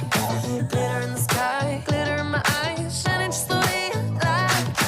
If you're feeling like you need a little bit of company, you met me at the perfect time. You want me, I want you, baby. My sugar boo, I'm levitating.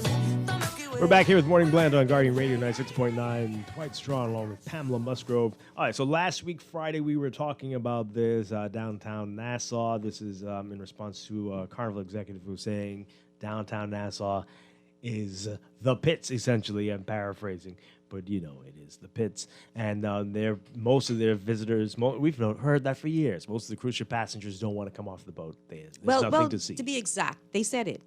Only about 26%. That's crazy. That's come a off tiny the boat. number, right? That's it. Most of them don't want to. Either they've been there before and they know that there's nothing new, or they're like, from what we've heard, what's the point, right? And so he's saying we've got to refresh the offerings. Other places are constantly renewing and refreshing. There's always something new to see. And if not for the tourists, even for yourselves, right? Do something, right? You've got to do new things. Everybody, the popular restaurants in the world refresh their menus. They do different things. You can't be doing the same thing year in, year out. And nothing new. What? So, but what's been amazing since then is the number of excuses that people are making about this. So, the new cruise port, they're saying, well, yeah, we're going to ignite the fuse, and that'll be the thing that gets downtown kicking.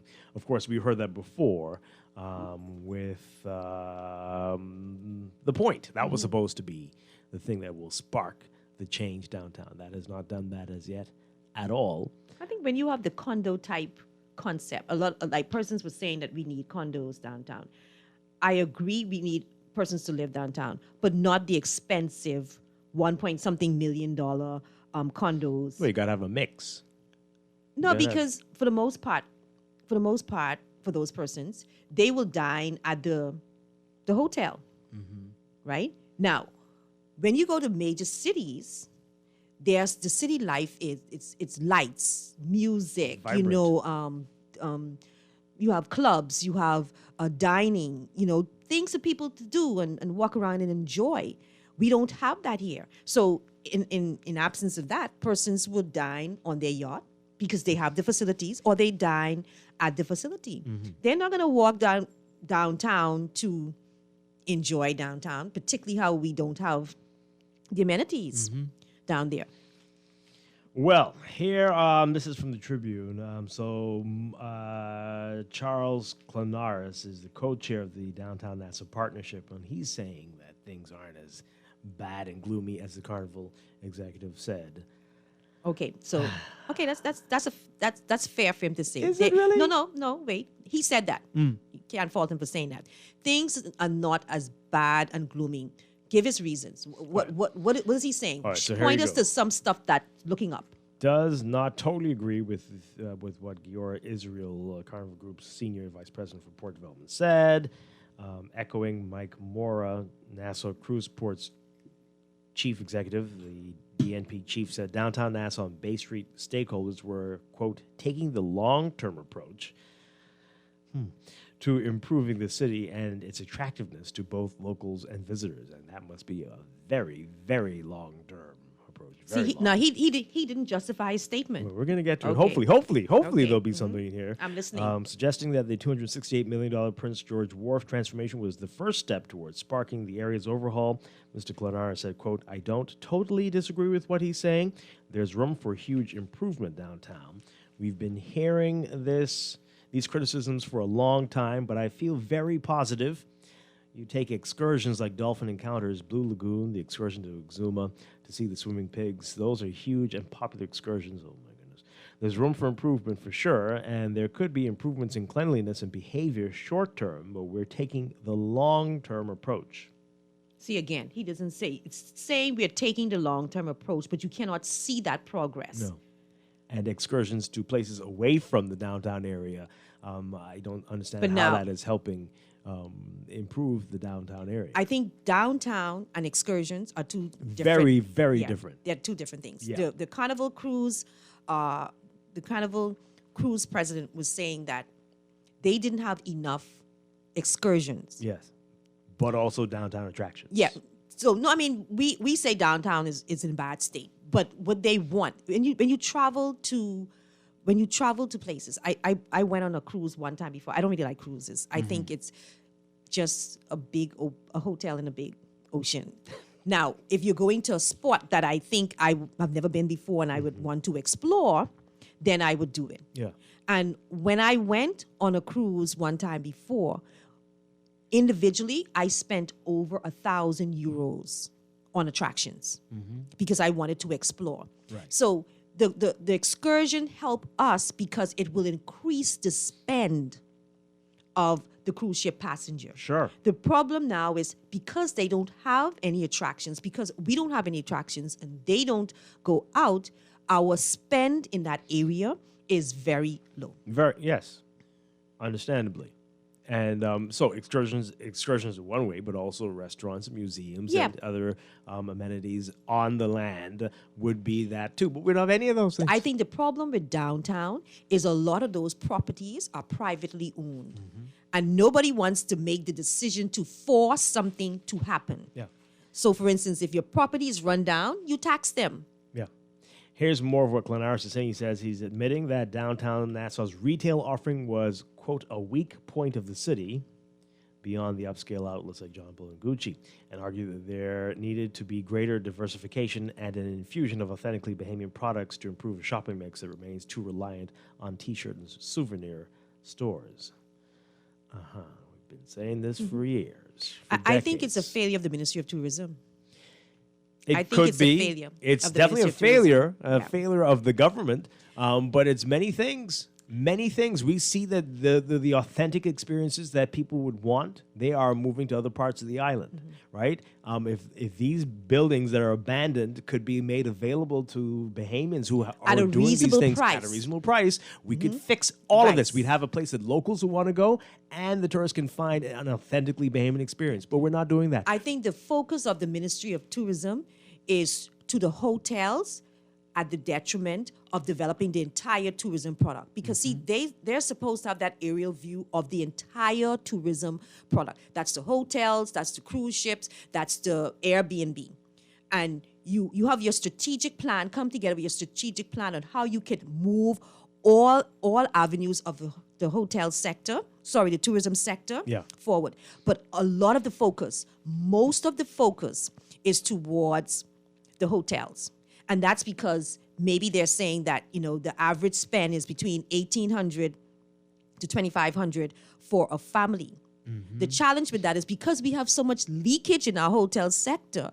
So what you have happening, and I think the Carnival Cruise president mentioned that, you have persons coming off the cruise ship to go over to Atlantis to enjoy their attractions. So what is that happening? More of the monies that can be spent in the country to the average Bahamian benefit. Again, the hotel is doing that. Well, they're the only people doing anything new occasionally. Right. Bahama now is developing its recreational everything.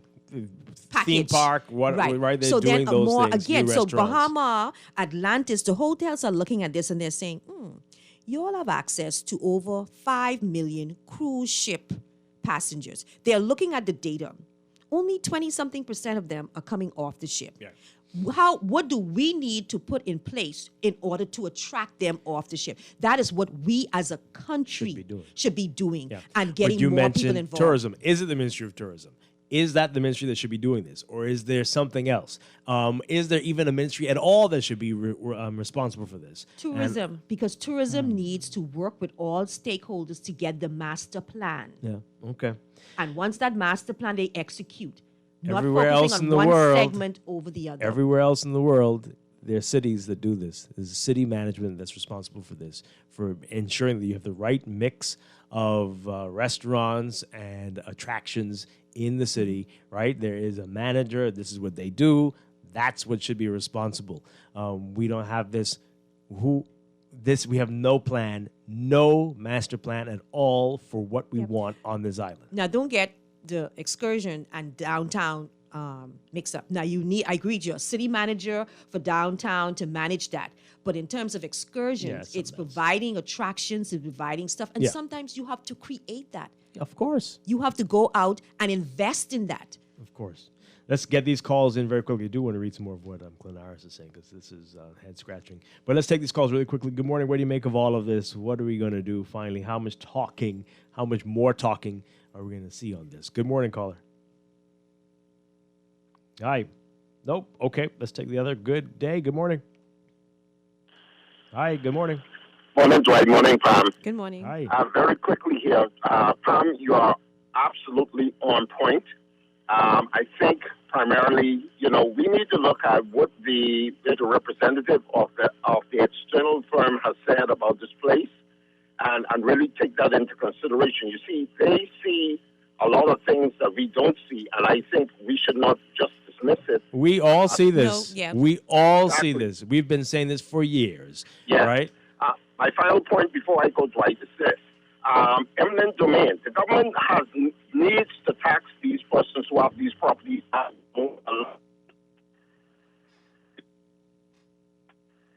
Okay, you're breaking up, but I think you're heading. Yeah, imminent. Yeah, definitely. We've been saying that as well. They need to take it. Just take it. Just take it now, because obviously you have no interest in developing this. We cannot allow this to remain an eyesore down there. There's so much potential. But have they even gone to these people? Well, have they even gone to these people and say, you know, your building, there's a standard? Do we even have a code? Is there a code for the way buildings in the downtown area should look? just allow them to burn down now, apparently. You see?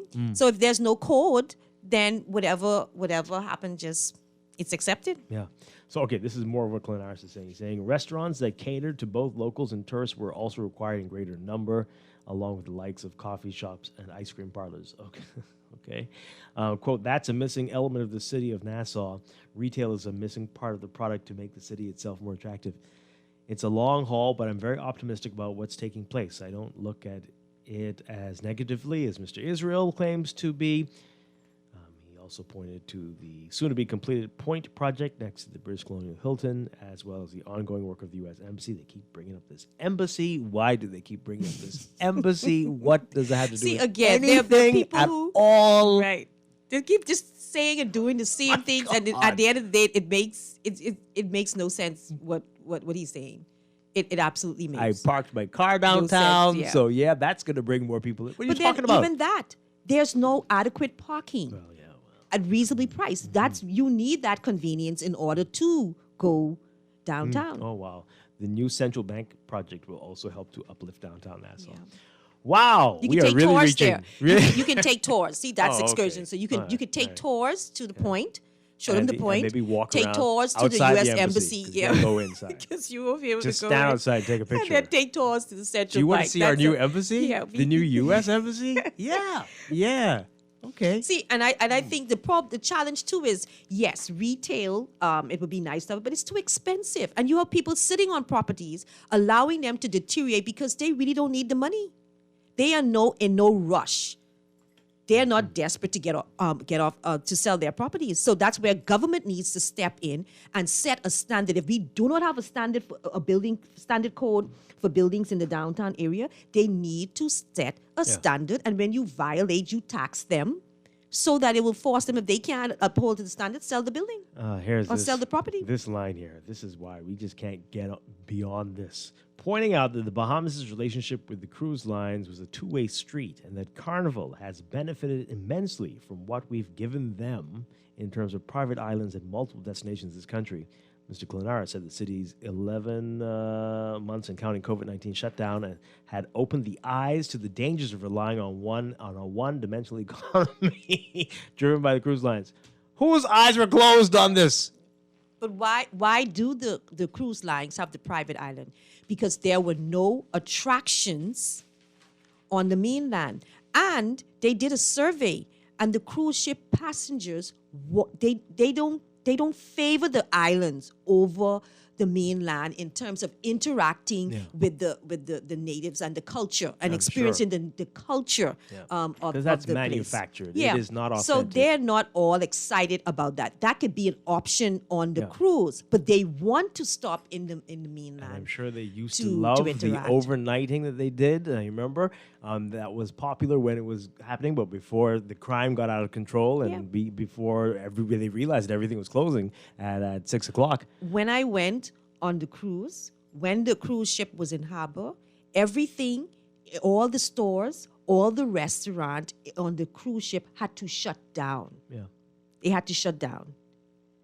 Only the what you call the buffet, like where you have the hamburgers and stuff. Once they were in port. Yeah. When they were sea, it opened up. Mm-hmm.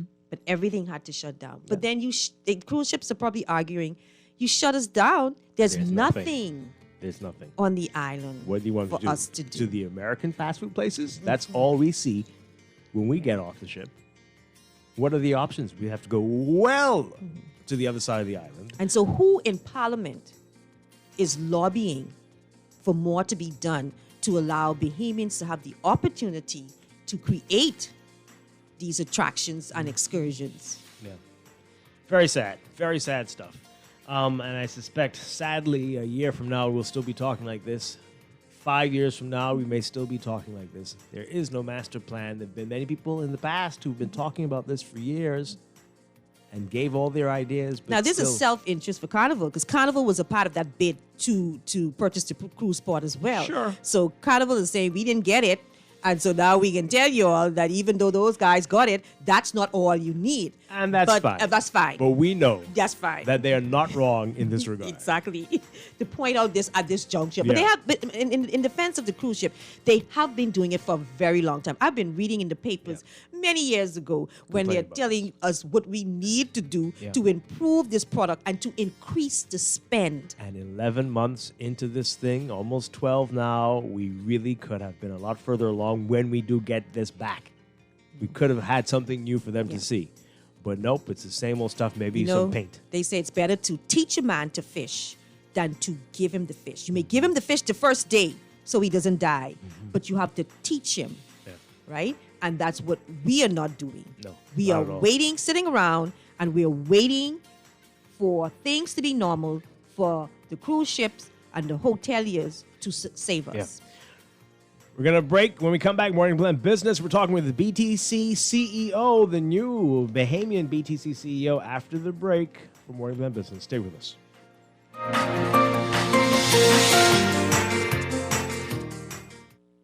Wake up, it's a new day.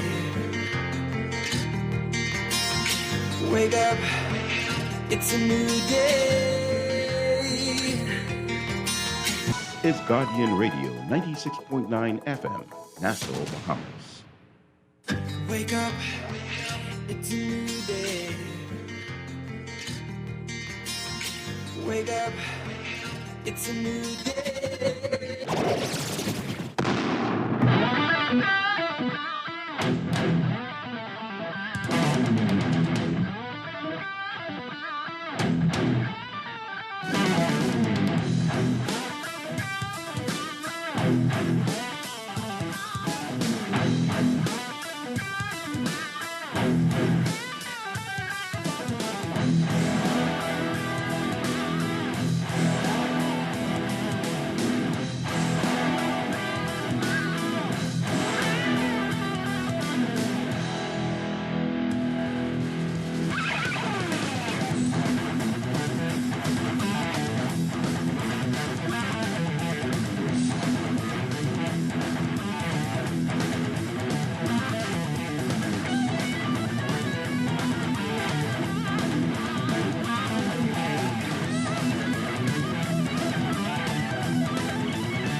Welcome back to Morning Blend Business. Welcome to our listeners from Morning Blend, and welcome to Morning Blend Business on this Monday, March 1st, 2021. Dwight, Strachan, Pam Musgrove sticking around with us. Yes, Pam, wonderful to have you sticking around with us today. Coming up this morning, we're going to be talking with the new BTC CEO. Andre Foster is going to be joining us in just a few minutes. But first, it's time for the Morning Business Report brought to you by CFAL.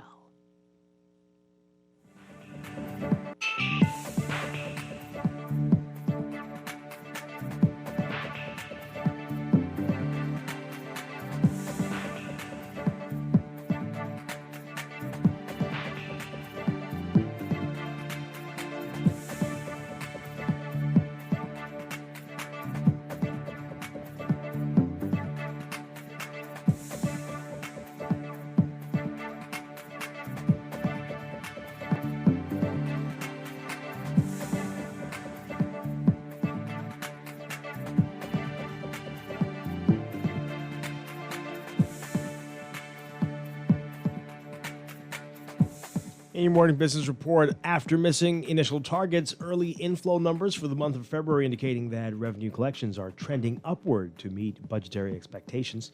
That's according to a senior official in the Ministry of Finance. The COVID-19 pandemic and associated lockdown policies had a significant impact on tax collection. In its first quarter fiscal snapshot and report for fiscal year 2020-2021, the Ministry of Finance indicating that the 45% contraction in revenue was higher than expected. There was mild improvement by the halfway point of the fiscal year, with revenue down 39% to $671.4 million and tax revenue at $425 million.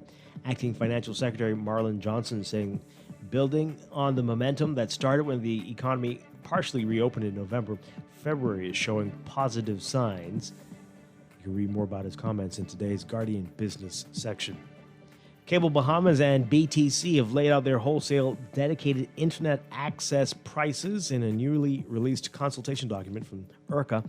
Smaller internet service providers complained last year to IRCA about what they claimed were exorbitant prices charged by Cable Bahamas and BTC for their WDIA, which they claimed were more than 100 times the price in the United States. For example, in the U.S., WDIA can cost around $1,000 per month for 100 megabits per second, whereas BTC charges $3,693 per 100 megabits per second per month, and Cable Bahamas charges $4,856 per 200 megabits per second. The prices go up.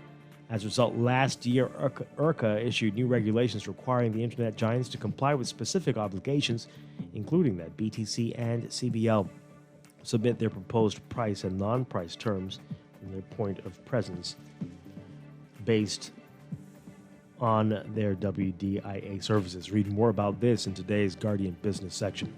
Doctors Hospital is hoping to raise $13.5 million to fund strategic growth projects through the issuance of 2 million unissued shares to Canada-based subsidiary of Fairfax Financial Holdings Limited. Transaction still awaiting regulatory approval by the Securities Commission of the Bahamas. According to Doctors Hospital, the cash injection will not be used to retire debt or supplement working capital, as the company has adequate cash on hand to meet those demands. We're told proceeds from the private placement will be used to finance strategic growth, enabling Doctors Hospital to explore new service opportunities in the outpatient area and to augment the delivery of critically needed healthcare services outside New Providence. Doctors Hospital Chairman Felix Stubbs says it's that Fairfax is not seeking representation on the hospital's board. Fairfax will, however, have a 17% overall ownership stake in Doctors Hospital. And Minister of Public Service and National Insurance Brent Roll and the National Insurance Board's directors have announced the appointment of James Moss as the new director, effective February 28th. He's a certified public accountant. As director, Moss is the chief executive officer of NIB and heads the executive management team responsible for day-to-day operations of the Social Security organization. Overseas, in an industrial neighborhood on the outskirts of Bangladesh's largest city, lies a factory with gleaming new equipment imported from Germany. It's operating at just a quarter of its capacity, though. It's one of 3 factories that the Associated Press found on 3 continents, whose owners say they could start producing hundreds of millions of COVID-19 vaccines on short notice if only they had the blueprints and technical know-how. But that knowledge belongs to the large pharmaceutical companies who produced the first 3 vaccines authorized by countries including Britain, the European Union, and the U.S., Pfizer, Moderna, and AstraZeneca. The factors are still awaiting responses. Across Africa and Southeast Asia, governments and aid groups, as well as the World Health Organization, calling on pharmaceutical companies to share their patent information more broadly to meet a yawning global shortfall in a pandemic that has already claimed over 2.5 million lives. Pharmaceutical companies that took taxpayer money from the U.S. or Europe to develop inoculations at unprecedented speed say they are negotiating contracts and exclusive licensing deals with the producers on a case-by-case basis because they need to protect their intellectual property and ensure safety. Critics, though, say this piecemeal approach is just too slow at a time of urgent need to stop the virus before it mutates into even deadlier forms. The WHO calling for vaccine manufacturers to share their know-how to dramatically increase the global supply. In your Market Watch recapping trading on the BISX from Friday, your market movers, AML Foods Limited moving 1,000 shares, closing unchanged at $4.60. Fidelity Bank moving 3,300, up 35 cents to $13.85. Focall moving 4,476, up 4 cents to $3.79. Consolidated Water down 2 cents, closing at $2.59. And Emira Incorporated down 19 cents, closing at $9.85. The BISX All-Share Index closing at 1,957.84, up 6.23. Recapping the week, The local market ended the week with 46,181 shares crossing the exchange, with 35 trades accumulating a value of $299,457. The BISX All-Share Index lost 6.95 points, or 0.35%, to end the week at 1,957.68. Year to date, the index is down 134.78 points, or 6.44%. The week's the volume leader, Focall, moving 15,476 shares in 6 trades with a value of $58,198. The value leader, RF Bank and Trust, moving 11,075 shares in 10 trades with a value of $150,463. That's your Market Watch, and that is your morning business report, brought to you by CFAL, growing wealth for future generations.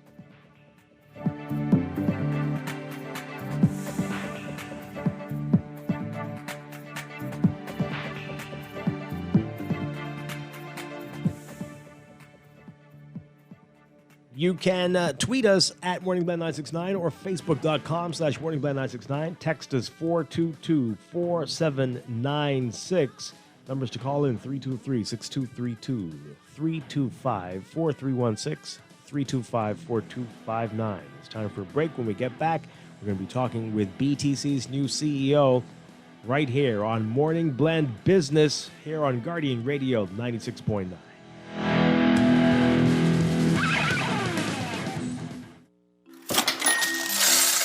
Hear that? That's the sound of your money working for you. Because at CFAL, we know you work hard for your money, so we make sure your money works hard for you. In 20 years as a leading investment firm, we've helped thousands of Bahamians grow their wealth and build a more stable future with savings plans, pensions, and wealth services to suit everyone. Whoever you are, whatever you do, we have financial solutions that will work hard for you. Visit or call us today to put your money to work. CFAL, seize your future today. This traffic report brought to you by Shield Insurance. And if I look now at traffic for the morning, and it may seem that traffic is everywhere. In the west, you've got West Bay Street right slowed down. Traffic is built up for the West Bend and slowed into the Saunders Beach roundabout, and that slope is continuing along the stretch into the city. Inner city areas between Nassau Street and Collins Avenue are heavily laden right now. For example, McCullough Corner is a heavy ride just to get out onto Collins Avenue. It's already stacked the entire route. Madera Street and Palmdale, go slow traffic in both directions. Mackey Street, Oak Road, Marathon, all of that morning busyness going on right now. Cars are stacked, lined up on Soldier Road into the Chapel Light intersection of Wolf and Burnett Road, and looking towards the center of town. Independence Drive on the west lane is gradually reducing on getting out onto Blue Hill Road, and the east lane is also stacked as it moves on into East Street. Overall, it's the southwest gateways though that are really stacked and slow moving getting out of Gladstone Road onto JFK, to Milo Butler Highway onto Tony's Million Darling. Not as lengthy, but Carmichael Road too, slow in getting out there onto Blue Hill Road. Now that Blue Hill Road traffic emanates from the deep south, and it slows traffic down a lot along that route, making it challenging for traffic coming on the St. Vincent Road, then Carmichael Road, and getting over the hill at Blue Hill into the roundabout below. Once clear of that $26 million roundabout though, it's a bit of an easier ride along Blue Hill Road heading into downtown. Over in the east, traffic is slow coming out of the Eastern Road, while the traffic coming out of Burnett Road is beginning to reduce. This National Traffic Report is service of Arawak Homes, your one-stop shop to build a new home, duplex, townhome, or on your own property. Find Arawak Homes on Shirley Street, Carmichael Road, or at 1 JFK. Book an appointment with a home consultant today at 502-6500 or email ownit@arawakhomes.com. With your Ride Sky look at traffic in real time, I'm VANN. Beulah gal, can you believe this? We are now the patrol queens of the neighborhood. We now large and in charge. So we need to check out what's going on in everybody's yard. What about that gun that we know that Junior and his homeboys just ran out? Can we report that too? Of course we can. But we could be in deep trouble if they find out. We need to report what we see, Beulah. When you call Crime Stoppers, they just answer your call in Miami. So then we can report everything? Guns, where they hiding the drugs, who shoot who part of which gang, or who disturbing the peace with the loud music and the motorcycles. Then our neighborhood will be the best in the Bahamas, and everybody gonna want to come live here. And then our house price will go up, gal. So what we waiting on? What's the number? If you see something, say something. Let us all pitch in and stop the crime before it's your time. Call 328-8477 from Nassau or 242-300-8477 from the Family Islands. Or text us through the Crack Crime Bahamas app. Stop the crime before it's your time. Hello, sir. Your credit card bill is due. Hello, sir. It's time for your monthly loan payment. Tired of creditors pounding at your door? Sign up for a debt consolidation loan from Fidelity Bank and consolidate your debt into one low monthly payment. What's more, you will also earn interest on a built-in savings account. The pandemic has curbed many freedoms, but at Fidelity, our focus is to help regain your financial freedom. Visit a branch or speak to Fidelity Bank at 356-7764. COVID safety measures in place at all branches. Fidelity, we're good for you. Your home is where your heart is, but it's more than just shelter. Your home is your workplace. Your home is school for your kids. Your home is even your happy place where you play. Get the best internet connection wherever you are with blazing fast speeds up to 300 megabits per second for as low as $99.99 and installation within 48 hours. Sign up for any of our fiber packages today and get a chance to win a free tablet in your second month. Call or WhatsApp 577-SHOP or 424-SHOP and sign up today. Conditions apply. This is Guardian Radio 96.9 FM, Castro, Bahamas.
Someone to hold you tight, someone to treat you right.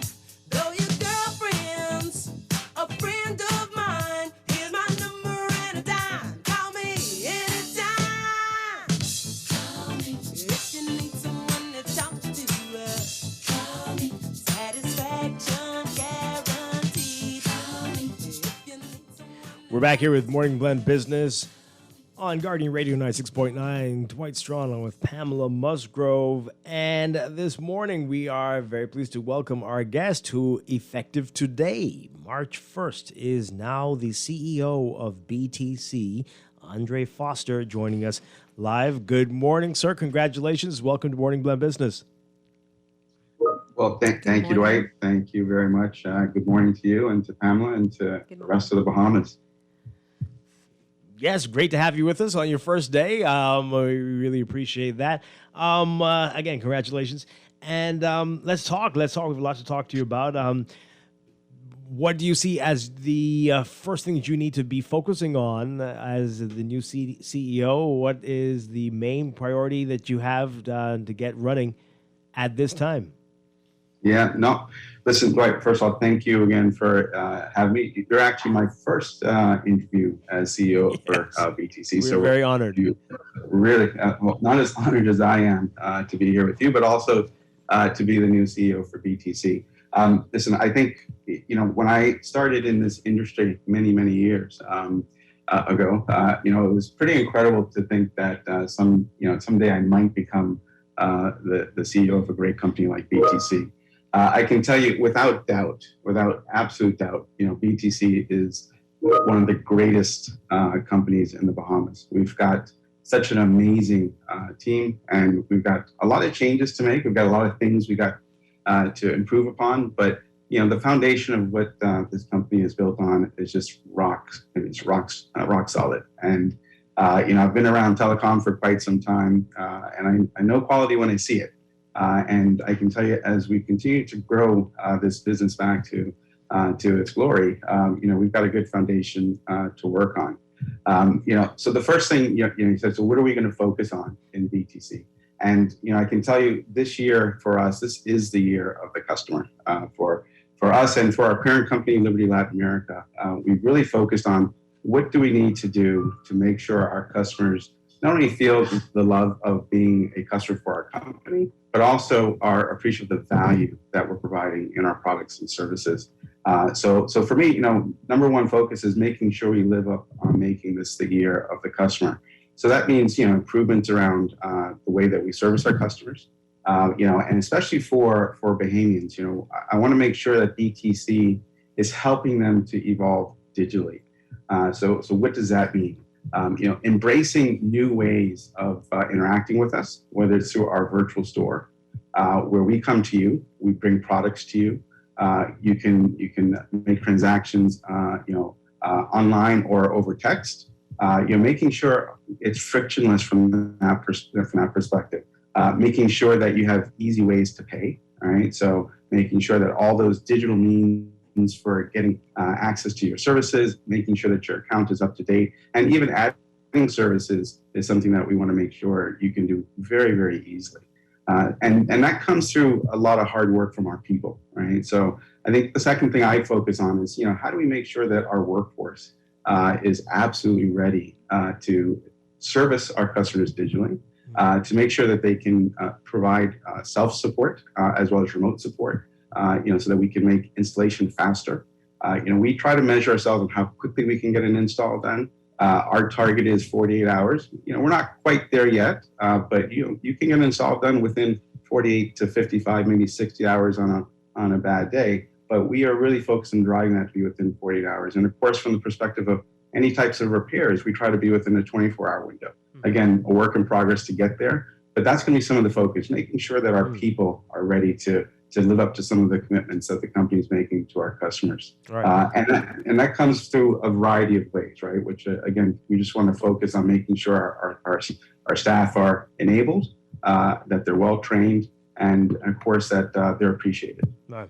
Your predecessor, Gary Sinclair, talked about in the media about the impact of the pandemic and how I think fewer people, he said, were coming to work in the office and how that has changed the dynamics there. Let's talk about that and if you think that's going to be the way it is for BTC going forward, or do you anticipate people coming back once we get over this giant hurdle? No, I think a great question. And I think, Dwight, I do believe that this is the way of the future, not just for BTC, but for most workplaces.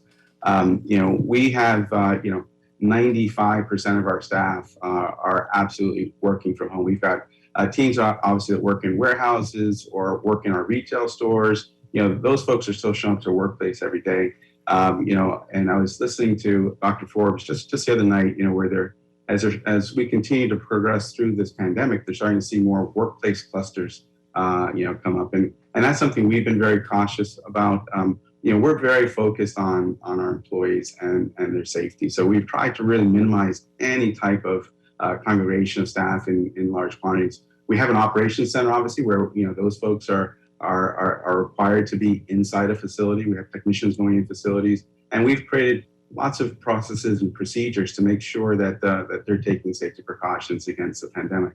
But more importantly, I think the way we want to work going forward is to have folks have a flexible workplace.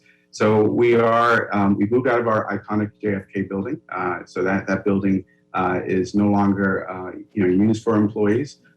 It's actually part of our strategy to minimize our footprint as far as facilities. So as we've kind of moved into this new era, we've taken a hard look at our footprint of properties, which BTC is a very large landholder throughout the archipelago, and started to minimize where we need to have that footprint, because obviously that drives cost into the business.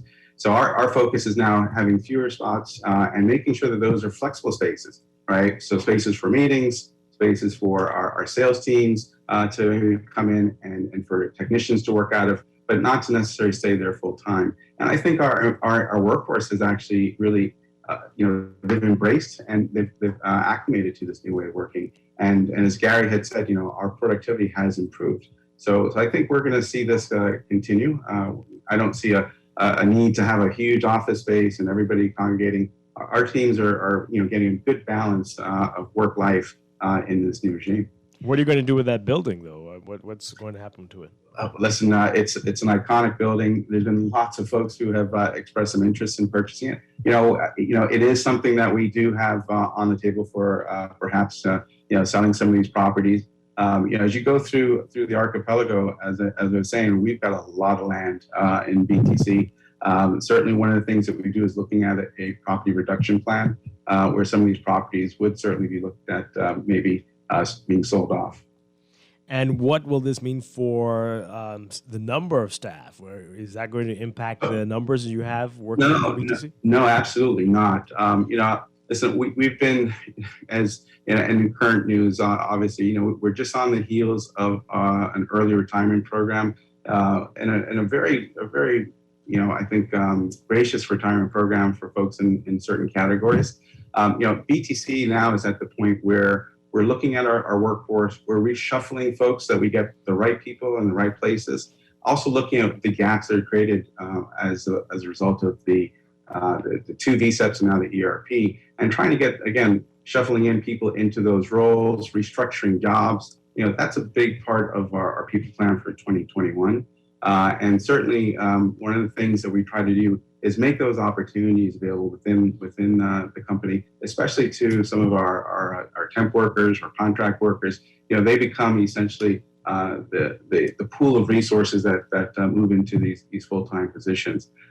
So our focus is really not about continuing to reduce the workforce, and especially the number of buildings and locations we have because of the legacy network. Those are usually central offices. We had large VSAT sites, for example. Back in the day, you had lots of microwave.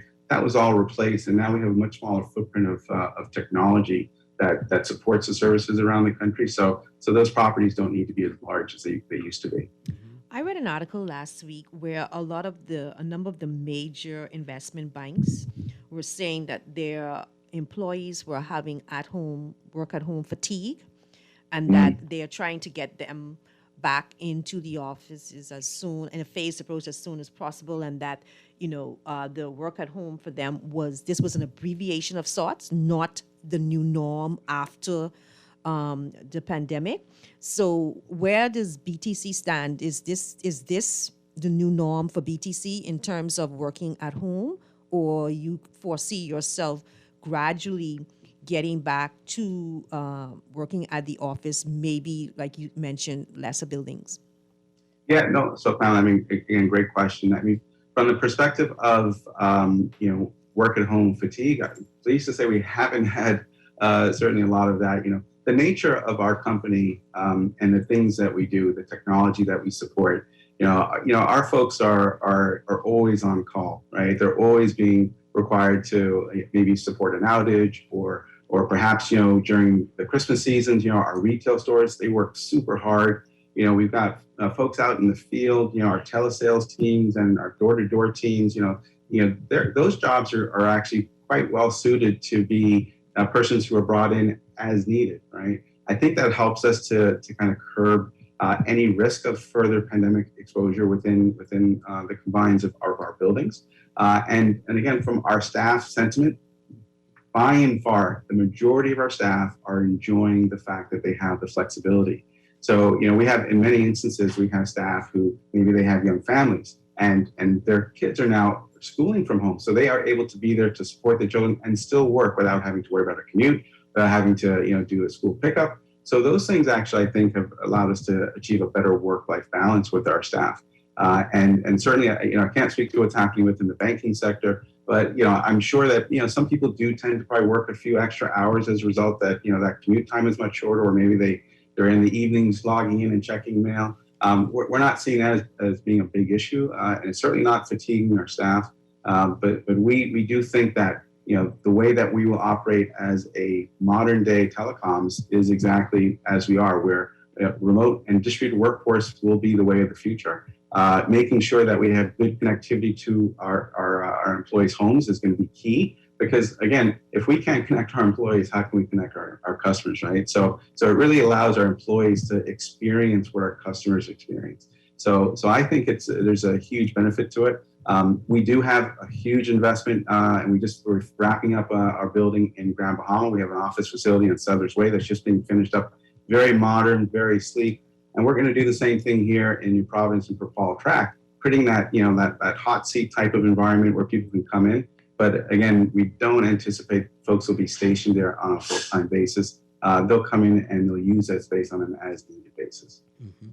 I think you touched on it a bit earlier, but outsourcing workers. Can you give us a percentage of how many of your workers are no longer working directly for BTC as a customer? I know that quite a few people who will come to do the technical work will be working for their own private companies. Tell us about that, how that is working. So, I'm going to give you just a rough number. It's probably somewhere in the midst of a 70-30 split. It might be a few percentage points one way or the other. But we really embrace the idea of contract workers, and especially independent contract workers. So our installation and repair crews, by and large, are independent contractors. Gives them great flexibility as to when they want to work and how they will work. It also allows us to have a larger pool of resources available to us, quite frankly. So we don't have the overhead of folks who may become idle because we have either a surge, or maybe we have a lower demand of a certain workforce or a certain part of our network. Allows us to move those persons pretty easily around the country too. When we have demand in Grand Bahama, those persons are able to move quickly and go to those locations. And we actually extend those opportunities into the Family Islands, right? So I think we're pretty pleased with the way that we've been able to create that pool of contract workers for our installation and repair teams. We've done the same thing on the retail side. So we've got full-time employees on our retail stores, but we also have workers who may work on a commission basis. We have workers who are working on a temporary basis. That's all based on demand. So as you can imagine, during the busy Christmas season, we have a huge requirement. As a retail footprint kind of gets a lot of folks looking in for those last minute Christmas gifts. We'll have more worker needs, and of course we can it's kind of elastic, meaning that we can expand it and we can contract as needed. And it works out quite well for a lot of our employees who fall in that category. And as I said, when we have full-time employees made available, those persons are the first ones that we are looking to apply and certainly confirm as employees if they have the right skill sets and certainly have demonstrated the right work ethic. So I think from our perspective, it's been working very well. There's definitely going to be some changes that I would say that are going to come about with us becoming much more digital, right? Where we'll embrace more technology to make sure that our workforce is very agile and connected, so that persons can do more work and be available to us on an as-needed basis. And certainly from the perspective of the footprint, we really we don't have somebody, for example, sitting in San Sal today. We'd love to have a person who's there on a contract basis that can help to support those customers when they need help. So there's some great opportunities, I think, especially for those who are entrepreneurial in the way that they want to work. I think it's a good fit for us. How does that work if somebody's in that field and interested in doing this? How do they reach out to you and be a part of this? So we've got absolutely some of the best HR professionals here at BTC. So the process is pretty straightforward. They reach out through our human resources team. They'll certainly take in any information that they can provide as far as a resume, certainly the types of skills that they bring to the table. They bring those things in, and then they're distributed to the right departments to see what openings we have and are available. Family Islands always, like I said, we're always looking to work with folks who are local in the island, and certainly HR is definitely the way to come into the company to see what's available. You said a 70-30 split. Is that 70% full-time? Yeah, 70% full-time. Do you have a fixed number, a fixed ratio, or that it could be a situation where that 70 can go down to 50 or 40? Well, I think that I don't see it ever going down to a 50 or a 40, to be honest with you. The reality is, and this is, and I'm going to kind of put it out on the table, BTC has certainly reduced its workforce pretty significantly over the past 10 years, right? And we've been able to do that by virtue of a few things. One is the technology advancements have allowed for us to have a smaller workforce. And certainly from the perspective of what we support from a technology perspective, that has become even more consolidated and much more efficient. So, given the scope of the network, we still have a very large infrastructure to support. So, and again, just to give a basic example, Pamela, power continues to be one of our biggest challenges, not only here in New Providence, but across the archipelago. So, us having a power team that's in-house to maintain, support, and certainly to prioritize some of the investment, always going to be critical. So we're now, by virtue of the reduced footprint of employees, but also the technology footprint that's changed, those are roles that will always be within the company.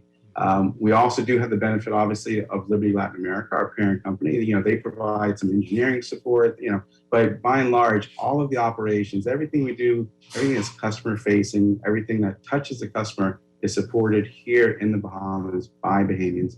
And certainly we're going to keep it that way.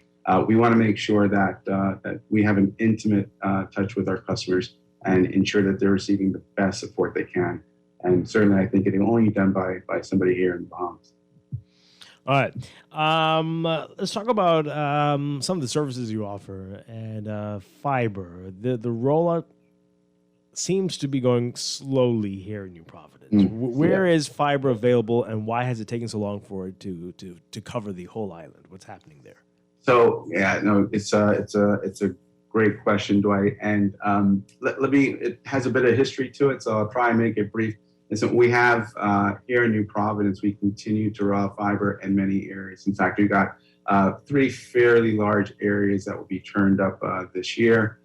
In fact, we just launched fiber in the Sea Beach Estates area. All the eastern New Providence is fiber deployed, and we're starting to move now towards Carmichael Road. We got some areas there that we're starting to get fully ready for fiber. But we've also done it in the Family Islands, right? So Exuma has some pockets of fiber built out. I mentioned San Sal, certainly Bimini has some, and of course Grand Bahama. So you ask, how long will it take for us to get it all done? It's pretty heavy lifting given the archipelago, but our objective is to get the Bahamas fully moved over to fiber. We've had a bit of a slow start to get everybody migrated off of the legacy copper over to the fiber in the eastern New Providence area. And we've got huge programs now helping customers make that final transition. We're really into, I'd say the single thousand digits of customers that are still sitting on that copper footprint. And then we're starting to, again, roll out some of these new areas I talked about. That the roadmap for getting it done is not an inexpensive task, right? And we're starting to do it from the perspective of, let's get in the areas that are having the largest amount of copper issues first, right? So we have a legacy network that we want to get customers to migrate away from. And I would say that, year over year, you'll continue to see significant investment, to the tune of millions of dollars, quite frankly, to get that investment to build and to migrate the customer. Because again, once we get the network built, we got to get customers moved over. That means there maybe have some new equipment going into the house, new drop cables going into the house. So all that cost needs to be factored into our budgets on an annual basis. So our roadmap is in years. I wish I could say it's going to be like in the next 6 months, but given the archipelago, listen, there's people in Eleuthera who are waiting for us to deliver fiber to them. There's folks that are in Harbor Island and Spanish Wells. I'm sure would love to have fiber to the home too. But you can imagine the cost of logistics to getting everything and all the infrastructure in place. It takes time and it takes investment. And I'd say that we've got a couple of years ahead before it's 100% done. But I can tell you that there is an appetite from our parent company to further invest in the Bahamas. And fiber to the home would be one of those major investments. And that's going to have huge trickle-down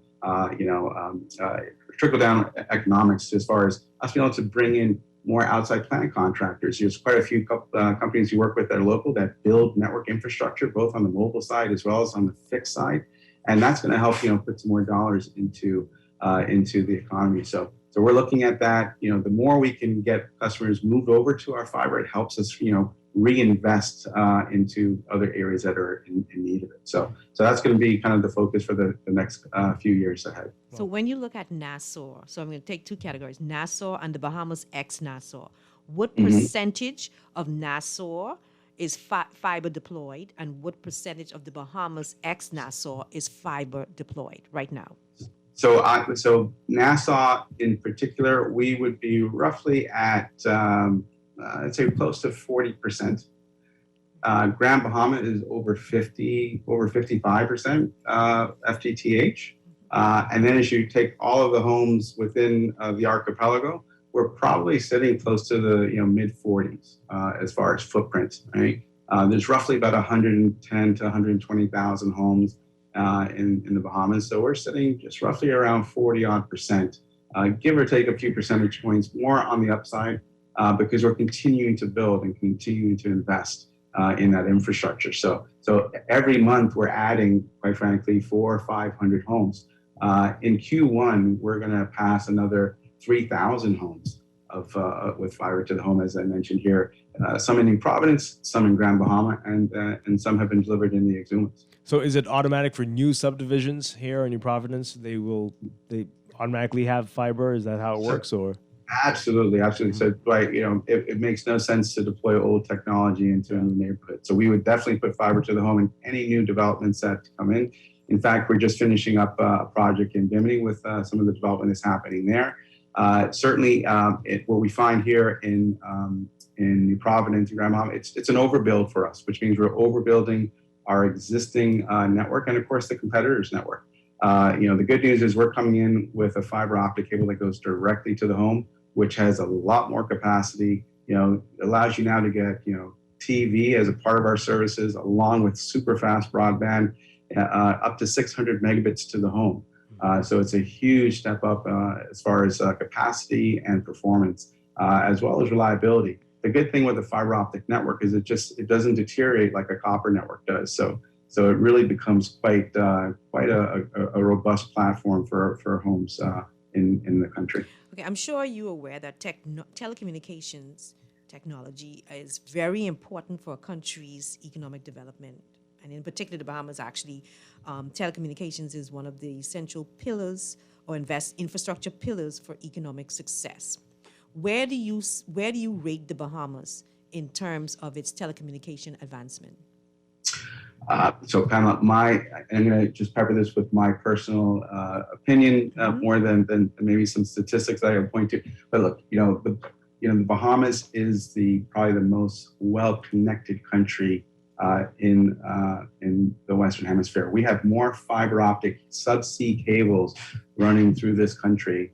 There's a few subsea networks, both of which BTC is party to. One that we own, and one that our parent company owns, as well as a subsea cable that connects 4 islands that our competitors own. So we, when it comes to connectivity across the archipelago, the 4 main islands in particular, but the Greater Bahamas carried out by our BDSNI, the BTC network.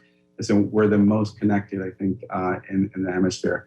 Where I think we have certainly a big role to play, and I think you're absolutely right, is making sure that economic development is riding on top of that telecommunications infrastructure. We look at our customer base really in 3 segments: consumer, business, and government. And I can tell you that there is a huge amount of focus on all 3 of those segments for 2021.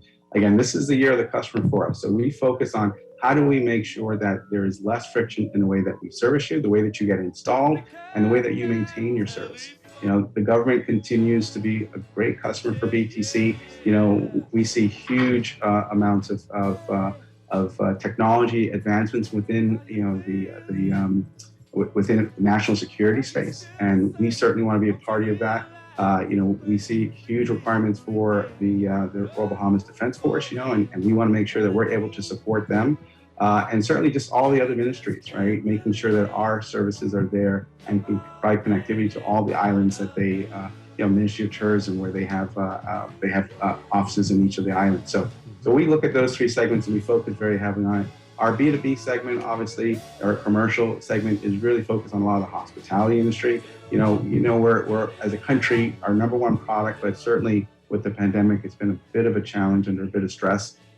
So we're seeing a bit of contraction there. We're hoping as these vaccines start to become rolled out in a much more wide way that we'll start to see visitors coming back in. But that's been offset a little bit by the fact that, the Airbnb business seems to be doing quite well, right? So we see a lot of demand for Airbnbs where folks are coming in for longer periods of time and they want good connectivity because they also are working remotely. So it's really kind of come together, but that's where we focus on it, making sure all of our customers are taken care of. But those three segments have a tremendous amount of focus for us for 2021, both from a technology perspective, but also from a customer support perspective. All right, we need to take a break. When we come back, a lot more to talk to you about. We'll talk about the mobile side of things and television and the competition and a lot more with Andre Foster, the new CEO of BTC here on Morning Blend Business. Stay with us. Boy, why you look so mashed up like clothes at the washer? No, boy, just a hard day, boy. Hard day? What happened? The breakfast lady ran out of tuna and Gretzi. We need to start joking about everything, This serious, boy. This real serious, boy. Boy, what's serious? Tell me. All right, well, today, boss gave us, boy, one big contract. And nobody else get a chance and nobody say nothing. Boy, you know that ain't right. Government contracts ain't supposed to go that way. Yeah, but nobody's saying nothing. Boss man just tell people to sign the papers. Then he send me to meet his boy downtown and collect this envelope. You need to tell somebody. You need to become a whistleblower. You know I's a real man, but I never blow no whistle. I be drunk all my life and junking. No way. A whistleblower is someone who tells people what they see when they see something wrong happening at work. But I ain't no whistleblower, and I ain't no snitch. I still white there, But ain't nobody can know it's you. All you gotta do is call Crime Stoppers, or you could text them from inside the Crack Crime Bahamas app. They don't ask about you, and your call goes straight through to Miami, so nobody know you is. And if you text, your message get mixed up like Kong Salad. Call 328-8477 from Nassau or 242-300-8477 from the Family Islands. Your home is where your heart is, but it's more than just shelter. Your home is your workplace. Your home is school for your kids. Your home is even your happy place where you play. Get the best internet connection wherever you are with blazing fast speeds up to 300 megabits per second for as low as $99.99 and installation within 48 hours. Sign up for any of our fiber packages today and get a chance to win a free tablet in your second month. Call or WhatsApp 577-SHOP or 424-SHOP and sign up today. Conditions apply. Hear that?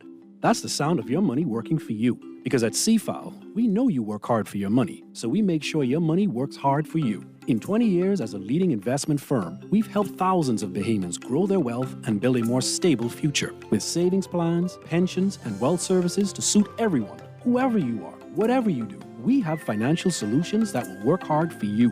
Visit or call us today to put your money to work. CFAL, seize your future today. Beulah gal, can you believe this? You're now the patrol queens of the neighborhood. We are large and in charge, so we need to check out what's going on in everybody's yard. What about that gun that we know that Junior and his homeboys just ran out? Can we report that too? Of course we can. But we could be in deep trouble if they find out. We need to report what we see, Beulah. When you call Crime Stoppers, they just answer your call in Miami. So then we can report everything? Guns, where they hiding the drugs, who shoot who part of which gang, or who disturbing the peace with the loud music and the motorcycles. Then our neighborhood will be the best in the Bahamas, and everybody gonna want to come live here. And then our house price will go up, gal. So what we waiting on? What's the number? If you see something, say something. Let us all pitch in and stop the crime before it's your time. Call 328-8477 from Nassau or 242-300-8477 from the Family Islands. Or text us through the Crack Crime Bahamas app.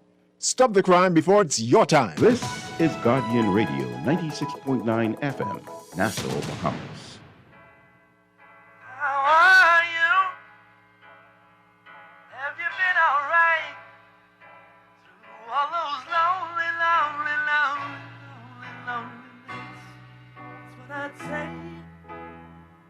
I'd tell you everything if you'd pick up that telephone. We're back here with Morning Blend Business. Dwight Strong along with Pamela Musgrove. We are talking with BTC CEO Andre Foster on day one for him, talking with us this morning. All right, so you said a lot. I know Pam has a follow-up question, and we have some other things we want to get into. Yeah, on the fiber deployment issue. Do you think that there needs to be a partnership with government? I know government owns 49% of your shares, and also government has share ownership in the competitor's company. Obviously, it seems as if this fiber issue is very expensive, and so for the most part, I'm just thinking in terms of the capitalistic society, I have no problems with that. People tend to go where there's the best profit. So if they're investing a lot of monies into a certain area, they want to know that they could actually reap the benefit of that. But do you think that government needs to probably step in terms of partnering with the companies so that we are 100%, and that's among the companies, in order to help with this economic development, and then the companies would give government something back, work out some percentage of revenue they will get back? Because I think it's important for us to have that fiber footprint throughout the Bahamas to help with the economic development and success. That's probably why we're not seeing it, because the equipment is it's old and antiquated. No, Pamela, I think you prefaced it perfectly, and I can tell you, we as a company, as I said earlier, Liberty, who's our parent company, the partner with the government of the Bahamas, is absolutely keen on continued investment. Now, let's look at some of the costs around doing new network builds for fiber, right? I think our biggest challenge really comes from the import duties, quite frankly. Import duties in our archipelago is quite hefty. As citizens, we pay it, quite heavily. We pay heavily on importing heavy equipment, right? So, for us to bring in, for example, a bucket truck or a ditch witch, which is required to put the fiber under the ground so we can have greater resiliency against storms. Those attract pretty heavy import duty tariffs, and certainly it has been, the notion has been kind of put out there that we as a company would be more than happy if there was some type of call it a limited time or limited window where some of those import duties were, there was a moratorium on them, or there was some consideration that they would be not applied to certain activities that we, or even our competitor, was to undertake. And as I was saying earlier, I think the trickle down of that is significant, because that means that once we have the equipment here, we got the fiber on the ground, we've got the drop cables to be installed to the houses. We're going to need technicians, we're going to need folks doing construction, and so there you start to see money going into those pockets, which will directly find its way into the local economy, certainly into national insurance, right? So I think that is, let's call it the fire starter that would certainly help, spin up some additional opportunity. And and again, I don't want to make it like I don't want to politicize it, so to speak, but absolutely, I think that's one of the things that is a bit of an impediment, that the import duties, that we're held accountable to. At the end of the day, too, there's also a pretty significant logistics costs, right? And so when we talk about putting fiber, and I'm going to just pick some of the smaller islands, like let's use Spanish Wells as an example, right?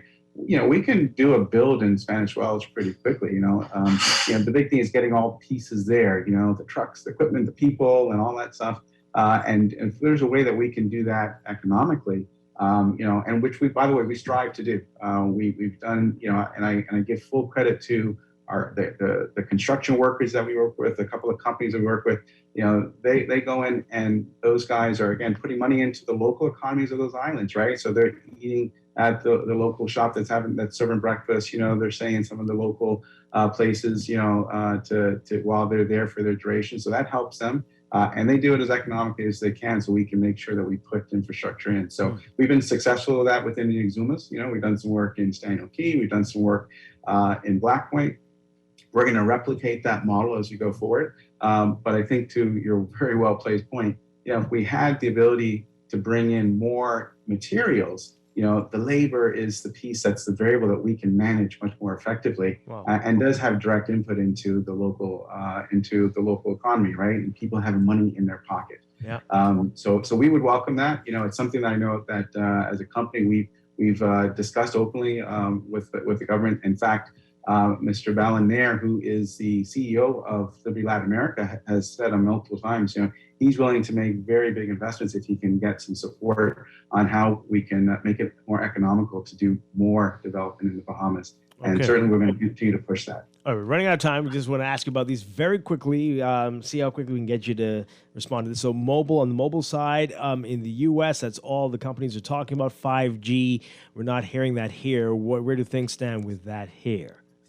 So listen, 5G has had such a bad rap, but we definitely will be looking at 5G in time. And I think the time is not now. There's a few impediments around 5G. The service itself is absolutely, it's going to be faster. If you get true 5G, you're getting gigabits over your devices, over your wireless devices. But then you have a very small footprint in which that service and that speed is available. So in very sparsely populated countries like ours or islands, it's a bit of a hard sell to put 5G because you have to have so many additional tower sites. New Providence, it's a no-brainer. And quite frankly, a build like that would be something that we should collaborate with other providers. And I say that very openly. We would collaborate with a competitor on 5G type of deployments. Because it just requires so much investment from an infrastructure perspective. Yeah. But I also would caveat by saying, look, BTC has the fastest mobile network in the Bahamas. Do we have to get our folks to 5G so they get gigabits to their smart device? I don't see the demand for it just yet. The cost of handsets still pretty high. It's a premium to get a 5G handset. And again, to get a good coverage of the network that can provide that type of 5G capacity. We've got the capability, but just again, the overall footprint in New Providence would be quite an expensive investment to have it ubiquitous throughout the island. And then the same thing in Grand Bahama. So it's on the roadmap. It's certainly, I think, something future looking. It might be a 2022, maybe 2023. If there's a dire need to get it out faster, we're ready. We're ready and absolutely willing. But we're not seeing it from a demand perspective. And 5G handsets will work fine on the networks we have here? Absolutely, yeah. They're all backward compatible. I mean, just like we had 2G, 3G, 4G, if you have a handset today, and we do have some old 2G sites out there still, that handset still works on that LTE device still works on the 2G. So it would be backward compatibility, 100%. We have so much more to talk to you about. We're completely out of time. With 30 seconds, though, IRCA putting that out there about the third mobile company. What are your views on that, really quickly, as they try to get consultation? I think the market is probably not the right size to have a third entrant, quite frankly, and I think that the ability for a third entrant to come in and to compete against two pretty competitive companies is going to be a real tough mission. I think there's opportunity for IRCA to look at things a little differently with ourselves and Alive, and certainly from the perspective of where we see ourselves. I think the market is just too small to have a third competitor. That's my first day thoughts in the office. All right, first day.